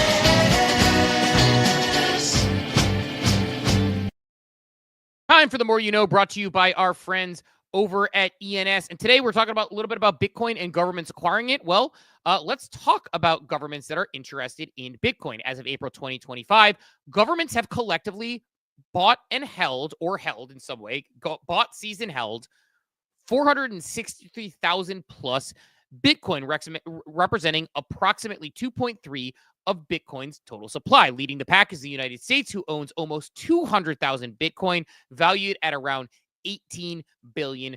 China follows closely with 194,000 Bitcoin, primarily seized from the Plus token Ponzi scheme. The UK possesses 61,000 Bitcoin acquired through law enforcement actions. Bhutan, who we've talked about a few times on this show, coming in as a big buyer with 13,000 plus Bitcoin, leveraging its hydroelectric resources for mining operations. El Salvador, obviously, is a big one that gets talked about in the news, who uses Bitcoin as legal tender as of 2021, holding over 6,000 Bitcoin. Ukraine actually has 46,000 plus Bitcoin through crypto donations amid ongoing conflicts. Now, in contrast, because I think this is important to bring up for the contrast point, you talk about pulling the different data points for More You Know. MicroStrategy, now rebranded as Strategy, has acquired significantly more Bitcoin. The company holds 553,555 Bitcoin, valued at over $52 billion, making the largest corporate holder of Bitcoin. The amount surpasses the combined holdings of all of the top 3 government holders combined. So with Bitcoin's capped supply and growing institutional interest, the question for investors isn't just which governments are holding Bitcoin, but how these holdings might influence the global financial strategies moving forward. And that was The More You Know, brought to you by ENS. ENS does more than you know, not just anchoring your name across Web3, but anchoring it across the internet. It's your identity, simple, memorable, and unmistakably yours. Security, interoperability, and ease of use. Go to ens.domains to learn more and secure your ENS domain. So a lot of Bitcoin buy-in going on and holding around the world. Super interesting to me. And, you know, Mike, that's why I say, like, I know people get mad when I say this, like, MicroStrategy is like the biggest black swan potential event Bitcoin has, in my opinion, because those countries buying it as reserve currency is one thing. A business buying $52 billion worth of Bitcoin, you know, they liquidate that tomorrow. Price goes down as they're liquidating. They could all go and just be the richest people in the world and bing, bang, boom. Of course, I know a lot of people say Satoshi Nakamoto, if alive, is the biggest one because so Satoshi Nakamoto could be like, surprise, motherfuckers, and just sell the Bitcoin, and that would be a crazy move. But as we mentioned, I'm quite my bet is on Hal Finney. I think he's dead as a doorknob, to be honest. Yeah, I think so too. Do you think Hal Finney? I think Hal Finney. And Yeah. I think he's been. I think this. Listen, I think software developers, cannot stand when you alter their vision. Like, they are the biggest control freaks ever. If you meet like a really good software engineer who really cares about their product, all they talk about is their product. So either this guy is not a good software engineer or he's dead as fuck. And if he was alive, you would hear him chirp every 5 hours. Yeah, that's my feeling too. Like, I think it was like Hal Finney and some friends. Is my gut. It was like Hal Finney and some friends, and they are not here anymore, or they, because they believed in the vision at the time, and maybe now they're pissed off about the vision and the direction it's taken. Who knows? They destroy, like as implied in the Satoshi Nakamoto. I think they said they thought Satoshi Nakamoto was Peter Todd in the documentary, if I remember correctly. And Peter Todd made the comment. That guy in jail? Peter Todd? I don't think so. I think Peter Todd is still who's the French guy who apparently is like some crazy, like, you know, mastermind criminal, like Ocean's 11 style shit. I do not know. This one's not isn't resonating with me. The guy is in jail. So I know. There's a guy. One of the potential creators of Bitcoin is a guy who's in jail for life currently, and he's apparently known as like a criminal mastermind. And software engineer, brilliant savant. Interesting. I don't know, actually. This rings a bell now that you say it. I know a lot of people thought it might be Adam Back, and a lot of other people thought it might be Peter Todd. Obviously, you know, Jack Dorsey's come in. Maybe it's like Paul LaRue. Is that ringing a bell? Like, that name pops out. Yeah, that's the guy in jail. Yeah. Okay. Because now as soon as we said it, I'm like, wait a minute. I vaguely remember like the ghost of Frank D. Gods posting about like it's Paul LaRue or something like that. I think was his assertion. But again, like Hal Finney becomes my consistent guess. Although Paul LaRue being in jail would be a good one for why it hasn't sold, because he's in the clink. But even Peter Todd said, like, if I was Satoshi Nakamoto and I had all that Bitcoin, I would actually make it so even I couldn't access it because I don't want to have the temptation. So who knows what the reasoning is, but yeah, the vision for Bitcoin has certainly been altered. I don't think when you read the original Bitcoin paper, you think governments being the biggest holders and controlling the supply of Bitcoin, or Michael Saylor for that matter. So I don't know. We just got to ask Scottie Pippen, since he met with him in the 90s, and Scottie Pippen could tell us, and he came to him in a dream as well. So maybe we get some Pippen insight on that one. But I don't know, Cap. I think that it is a I don't know. I think it's an opportunity. I continue to say it. I said it yesterday.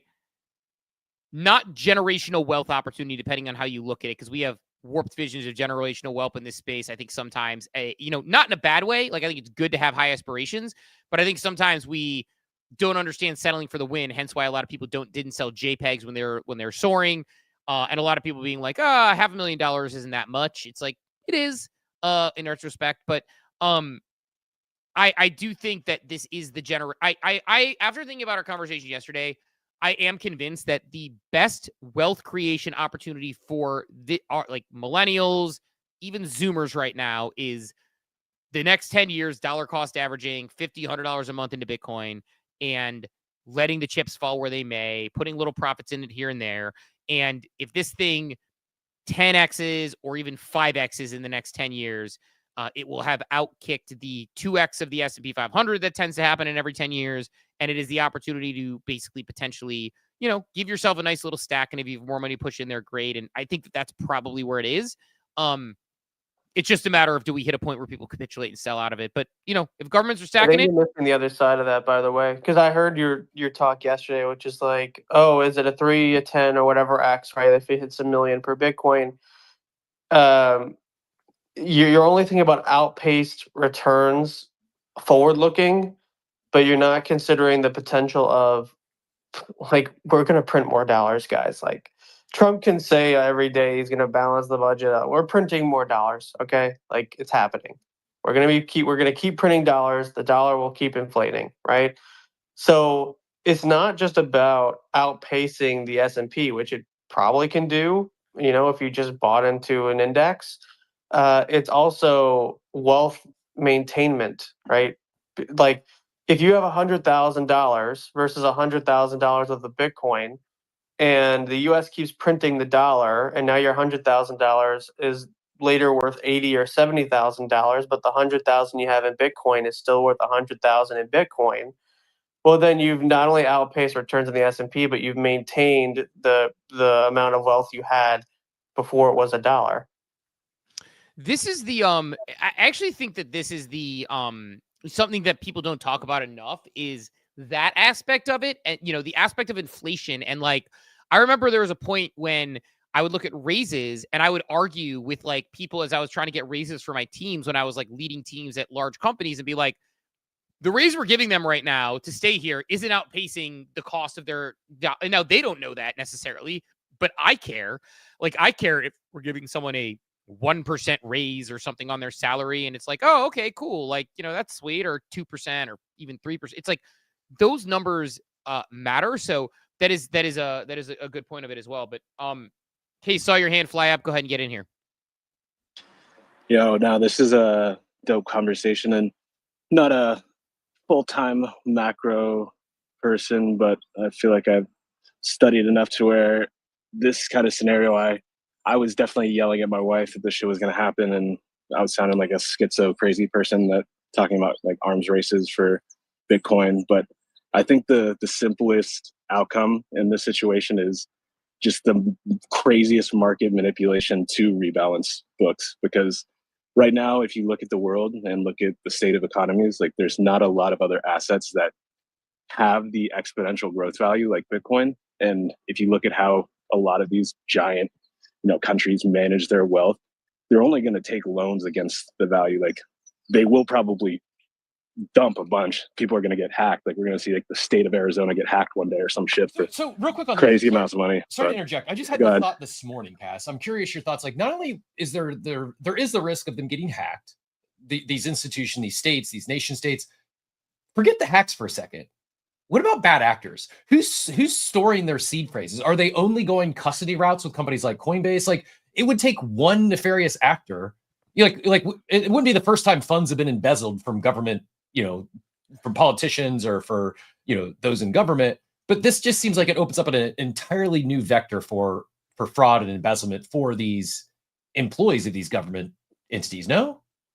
Oh, for sure. We're going to hear the story of like Delaware accountant wrote down seed phrase on a fucking sticky note, like something stupid. Like, that is definitely going to happen. Maybe it's not at a state level.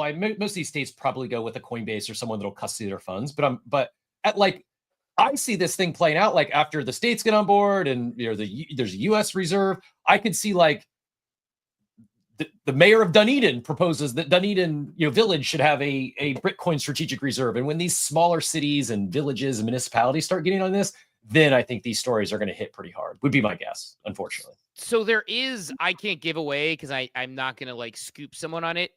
And so this is going to be a horribly vague thing. So I apologize to our audience. So funny. I think I know exactly where you're going with it. I'm not even sure if it's the same person, but go ahead. It's probably not. Man, I don't even want to give away who it is because I don't want to do it. There is somebody I know who is working on a solution. We're talking about the same thing. Go ahead. Sorry. I don't know if we are. I'm trying to think of like, you put in the private chat on our thing if you think who it is, or text me, either way, whatever you feel safer with.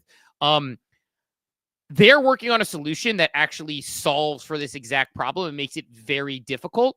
They're working on it with really high value assets, but it is a person who is let's see if you no, not related to that at all, honestly. But no, I know a person who is working on, I'll tell you after the show, is working on a really, really interesting solution that would probably make it a lot harder to, like, they'll probably sell this to the government and make plenty of money and have them use it. So I'll let you know, but after the show. But there are people who are working on solutions where it's a more interesting version of like almost a multi-sig, but I don't even want to say any more than that. Actually, I almost gave away too much because I don't want to ever give away things that people are building because I don't want to give away competitive things. But think of it like a much more complicated multi-sig that you could apply to funds in a way that would make it very difficult. It would require a very strong series of things to go wrong before you lose your assets. And I think that is the type of thing that will be used.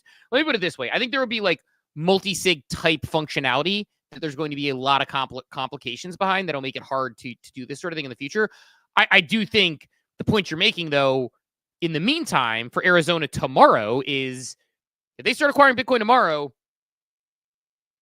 the got to be Coinbase. It's got to be custody somewhere, right? Just like there's the added risk isn't. But even still, I mean, I guess it's if they go custody route, it's not really much different than a bank, right? It's just their new bank.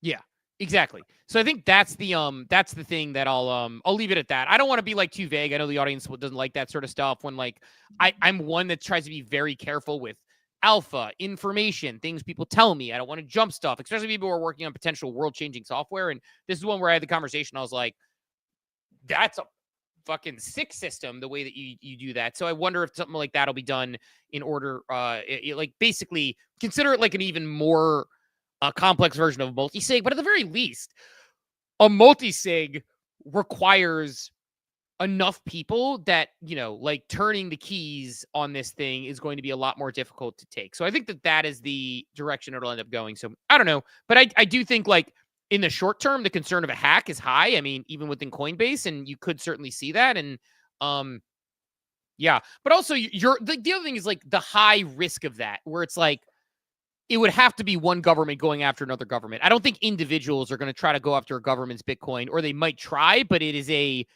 that is a much riskier proposition if you're trying to steal from the government in that way than it would be if you're trying to steal from, like, somebody lost like 300,000 Bitcoin recently in a hack. Zach XBT was tweeting about it. It was a social engineering hack. You see, it was an elderly person in the US, it looked like. Yeah. But that, to me, like, that's one thing. Going after the US government's money, like, I don't know, man. Epstein didn't kill himself. That's all I'll say. So I'll put it that way. Nixon might have been framed. I mean, there's a lot of things that can happen if you go over the U.S.'s money. I wouldn't want. Apparently, JFK was killed by the U.S. government. Quite possibly. The JFK files haven't released anything substantial that we've seen yet, but who knows? But yeah, I would say that's one to be very, very careful about. But yeah, I don't know, man. Last thought on Coinbase and all this, because someone not random, Smoky J just mentioned. Is it beyond the U.S. government to open their own USCB, United States Coinbase, open their own trading platform so they can steal from us the whole way the dollar goes? I don't know about that, but I did have a thought recently too. Like, why is stablecoins are obviously an incredible business. Tether is arguably the most profitable company on the planet in terms of profits per employee. USDC lags because of their split with Coinbase and others, the distribution model. Why does Coinbase push USDC so hard? Why don't they just create their own stablecoin? What am I missing here? You I'm just saying, I don't know. Seems logical, no? I mean, unless they have a strategic partnership with Circle and some. Well, they do. They do. And that's why Circle's profits are lower, because Coinbase takes a big chunk of the fees. But where they're positioned now, why not? I think PayPal's doing it. I expect a lot of these other entities to launch their own stable coins, because why wouldn't they? And I think the same thing for Coinbase. Why take a percentage of fees when you could have 100% of the fees? Like, they have the user base, they have the credibility. Like, if you ask who's more trusted, Coinbase or Circle, you probably get Coinbase as an answer for most people. We can move on because it's more of a rhetorical question. But it hit me recently. Like, why in the world is Coinbase pushing USDC so hard instead of their own USDC? Yeah, I don't have a good answer. Guess out there.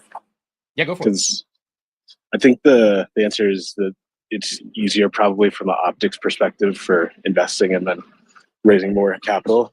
Because if Coinbase was tied to Circle fully and had the entirety of the USDC market while also managing user funds, like we were talking about with the risk of them being the main kind of custodial person for all these government agencies, it immediately takes like this whole market to a much more extreme centralized area to where if Coinbase goes down, then we're like, I don't know, we're kind of screwed. So it's I think it's like a lot of this stuff is all about like how the web is woven and what makes things better. But I do have a quick question for you guys. With all these like government players involved, what do you think future bull runs look like? Because I feel like this is kind of the opposite of what Bitcoin was supposed to be destined for, but now we're here and it's kind of the game we're playing. Yeah, you're saying the quiet part out loud. It's like there has to be some OG Bitcoin purists that are just rolling over in their graves at this. Yeah, I think so too. That is it is a interesting. I mean, this is what do future bull runs look like? I don't know. Like, I feel like things are a little more under control than they were previously. Like, as far as when you look at the sort of like volatility in the future. Like, I think bull runs become less and less bullish as I think we still have a runway on this. Funky was on Modern Market this morning saying like, he was talking to his, cab driver or something in his cab driver in Dubai, or his Uber driver, and he was like, "Why are you here?" And he's like, "Oh, you ever heard of Bitcoin?" It's like, "What's Bitcoin?" And so I think like we're still like, I know this sounds like annoying to say, and it's almost become a trope. We're still early. Like, we're still early. But, it's not going to be like that forever. But I think like at some point in the next 5 to 7 years, we're going to see Bitcoin moves be far less parabolic, both upward and downward. I'm going to blame the war room chat. They got me, Steve. I no idea. But no, we are very, I think very new suggested title for that afternoon show we've yet to start. It's going to be Conspiracies with Captain. Conspiracy with the Captain would be a good one. I love a good conspiracy theory. I don't want to be proliferating that. I would love, actually, as somebody who thinks very logically, to be one who starts a conspiracy-based podcast from the position of like, I'm not dogmatic about being a skeptic. I'm not dogmatic about being a conspiracy theorist. Sell it to me, and then let me. I'm with you. I actually enjoy hearing both sides of the takes. Right? Like, now that you say, I'm kind of surprised this doesn't exist. It probably does. A conspiracy debate style type podcast where you get, it's someone like a Joe Rogan, but he brings on two polarizing the polarizing sides. Someone's basically supporting each side of the conspiracy or the not of the conspiracy. Like, surprised this hasn't taken off yet. Yeah, I think that would be a fun one to do for sure. To get because I do love me a good conspiracy, not because I believe it, because I love the storytelling of it. Like, I shared one yesterday, like the latest MH370 craziness that's going around about it going through some like warp tunnel with this guy who's like built up a following and has supposed satellite video of it. I'm like, oh, that's definitely not real, but it's fun. Like, sure, they found pieces of the plane that washed up based on the tides in Africa, and it doesn't really logically follow, but that's fun. And so, like, let's look at and not that it's fun, like it's a tragic situation, but like conspiracy theories in general are fun to go through. I'm not going to read Barry Lurkins because we have kid listeners, but there's definitely some interesting conspiracies that are fun ones. But I don't know. Side digression before we kind of wrap up. Do you want to give us? Oh, go ahead. I got a couple quick hitters if you want. Yeah, let's do quick hitters. So I pinned a few posts up top. One is, I guess this actually happened years ago. It was like a decade ago, apparently. I just now seen it for the first time. But the TLDR, someone created a fake restaurant in London and grew it to the #1 reviewed restaurant on TripAdvisor. Just the idea of the power of social media and telling a story. And kind of, and then Joey mentioned something like this was his concern with something like Ethos in the chat, how it can be gamed. And so to tie it all together to Web3, I pinned a post from Meta Alchemist up top. I should pull this up on screen as I talk through it. Meta Alchemist says, Meta Alchemist is with, I think he's founder at Seedify, and says, till now, we kept Seedify's upcoming permissionless pad systems hidden. Let's reveal our core system for the first time, a merge of InfoFi and S-Fund. Till now, our allocations were only for S-Fund holders. In our permissionless pad, Kaito and Ethos will play a key role as well. TLDR here, Steve, is we have another Seedify, if you're not familiar, has, I think they funded, I want to say over 100 Web3 projects. I've not done the deep dive here, but this is Meta Alchemist post here. And long story short, they are using information from Kaito and Ethos, the combination of the two, to basically to build their social graph. So here, further reading, when you connect to our permissionless pad, we will gather your total Kaito Yaps and your Ethos score. These plus your referrals will be calculated in a unique formula that will provide your Seedify social score. This is the way we welcome people to the power to create attention and influence into Seedify launches automatically without gatekeeping. To projects launching at Seedify's InfoFi permissionless pad, this will mean enormous virality by welcoming all attention creators, whereas S-Fund has been a token for accessing launches only before. This will not be at all what our token is about anymore. S-Fund will be the pair liquidity token for all projects releasing from our own permissionless pad too, in a chain agnostic way, all chains we support. Flywheel will mean consistently growing the amount of S-Fund locked in liquidity pools and all transactions done via S-Fund. The more launches we do, the more S-Fund will gain momentum, and the more momentum tokens pair with S-Fund. Yeah, this goes on, but the big thing here I just wanted to call out was a third-party platform leveraging the data from Kaito and Ethos. I know you have opinions on this. Thoughts? I think we are getting like I've said for a long time. I think there is something to SocialFi. I just don't know what it is. And to maybe it's like a matter of like what Twitter's doing is as simple as that. I don't know. I think this gets us closer to SocialFi. I think these platforms are getting better and better about how they're analyzing data. Now, like I'm critical of Kaito because of I'm calling Kaito what it is. Right. It's an expensive marketing tool. That's fine. But it does, measure some level of engagement.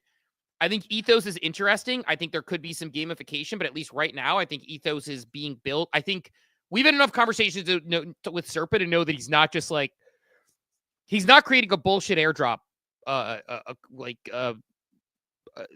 platform. He's actually creating something where he's trying to like talk about reputation on chain that he could potentially like, if I were guessing, I have no idea. Like, no one's told me this. If I were guessing, I would say Serpent wants to sell this to be the new Yelp, and he wants to sell it to be like a review platform that people can use in a much more elegant and understandable way. So I think that part is interesting to me.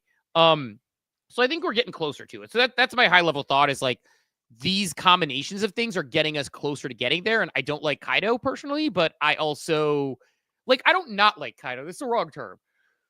I don't like the way Kaito's positioned personally. Like, and I won't go back over that rant, but what would you do to change it? If you're talking to the founder, what would you suggest they do to make? I wouldn't. It's highly profitable and it makes sense. Like, I wouldn't change it. Like, I wouldn't. I think they're doing exactly what I think it's doing exactly what it was intended to do. So I think I wouldn't change it. I don't know how you get a proper SocialFi platform when the financial reward is is short sprints for airdrops. But I think it's doing exactly what it's supposed to do. I think there are parts of Kaito that work well, like the Polkadot board I thought was fine, right? It's like when you look up those people. So I think certain ones in niches are good if they don't have as much financial incentive coming towards it. So I don't know. So I think that's it. But yeah, I don't know. Like it's I don't know what it is. I'm not somebody who could build a SocialFi platform. So I'm interested to hear how they are building it. I don't even think the Kaito founder follows me, so I don't think they see or care what one guy on the internet they have. What's that? Do you want to guess what profile picture he has? It's a punk. Yeah, I know. Exactly. Not surprising. People who don't follow me, them and Jesse from Base and all the good people. So I'm It is sure what it there's is. other non-punk PFPs in this space that don't follow us, but if I were to list off 100 of them, I bet 90 plus would be punk PFPs. Why is that? What the hell is wrong with them? Are they just they're just I'm not arrogant enough to think that everybody should follow me or care what I have to say. I don't care, but it doesn't make sense other than it's a them issue. It's bizarre if you have arguably the top morning show in this niche industry in which they work.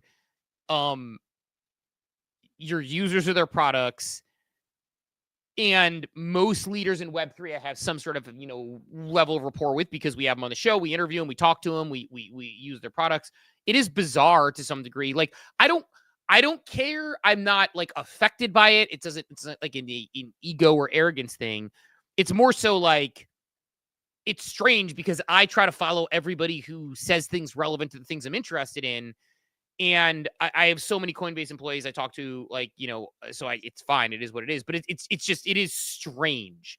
Especially the Kaito one is very strange because it's like, I've engaged in enough discourse about Kaito with enough Kaito people and been in those rooms and things that you would think they would want to come on the show and have that conversation, versus like Serpent wasn't following us initially from Ethos because he was building. He saw our show, came out our show, followed or whatever. So it is bizarre. But it is what it is. But that said, Cap, any other things we close out before we get this thing shut down till tomorrow?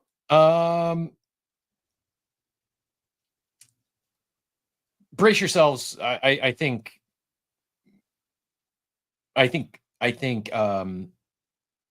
macro gets worse before it gets better. Reminder, these numbers we were talking about this morning is from Q1. Liberation Day. The tariffs started in Q2. I expect Q2 to be worse than Q1. This is not my area of expertise. This is just my feelings. I really have no idea or no real substance behind why I feel that way, other than just logic makes sense that Q1 was down before all this stuff, just on like speculation this was coming. The tariffs and stuff actually got implemented this month in Q2. So it's going to be an interesting year, at least an interesting next 3 to 6 months, I have a feeling. Despite all that, I still remain insanely bullish crypto right now. Like, despite all this macro stuff, I just feel like the space is in a really good spot and really excited about the summer months. Like, I don't know, man. I can't really explain it. I need to put some more thought to it so I can put it in better words, but I'm like, I have no confidence in macro and a lot of confidence in the crypto space. I shouldn't say price action, but just feels like some serious strides are being made. And I think it's going to be a few big months in a row for us here. Yeah, I think it's going to be interesting for sure. But brace yourselves. Winter is coming type thing. Very, very big one coming down from Cap. But look, that said, let's let everyone sail off into their day. Like, good conversation. I want to get into Zed Champions tomorrow. Maybe I'll hold my blast flood. Sure, here. I think I dropped it in the war room. My first 24 hours on Zed, I earned like $350 doing nothing. I mean, I logged in and saw some races, but it's entirely the way I mentioned yesterday. It's pretty passive. You can make tweaks and adjustments on your the augments on your horses. I mean, I think I maybe did change one of those. It's not been impactful, but nice start. I'm looking forward to. And breeding just went live since we've been on the show, so I'm going to go breed my first pony this afternoon. Right on. Well, good luck with that. I maybe talk a little bit more manana then about that one. And the leadership team wants to come on too. I just need to lock up a time with them. That was going to be the other thing. I know we talked about the show and appreciate everyone helping us talk through our show formatting here. We've got hundreds of producers and we appreciate all of you. Payne will always be the GOAT producer, but we appreciate all the co-producers out there helping us talk through this. I think I hear you. I think someone else mentioned lack of hands. Just to remind everyone, we used to encourage our stage is always open. Anyone who wants to join the conversation, throw in a request so we can see. We'd love to have you come up and join the conversation. And also guests. I'm going to get back on some scheduling guests over the upcoming week. So if there's anyone you'd like to hear from, you'd like to see on the show, reach out to Steve or I, or send us an intro DM. We'd be happy to explore if there's a guest that's noteworthy and in the news. Yeah, people always welcome to come up. We do a bad job inviting people up, but like, you know, if you're listening and you want to come up and have a take, we love those. We love the hands. We love people coming up and giving commentary. We definitely enjoy that. And yeah, we love having on the guests as well. But yeah, look, I think that said, we'll let everyone sail off in their day. Appreciate everyone coming through this morning. We will talk to everybody bright and early tomorrow morning at 8 a.m. Eastern time. Have a wonderful, wonderful day, everybody. Thanks for tuning into Coffee with Captain, powered by ApeCoin. We hope you enjoyed the show, and remember, nothing we discussed today is financial advice. Until next time, keep exploring, stay curious, and we'll see you soon. Have a great day. Welcome to the future.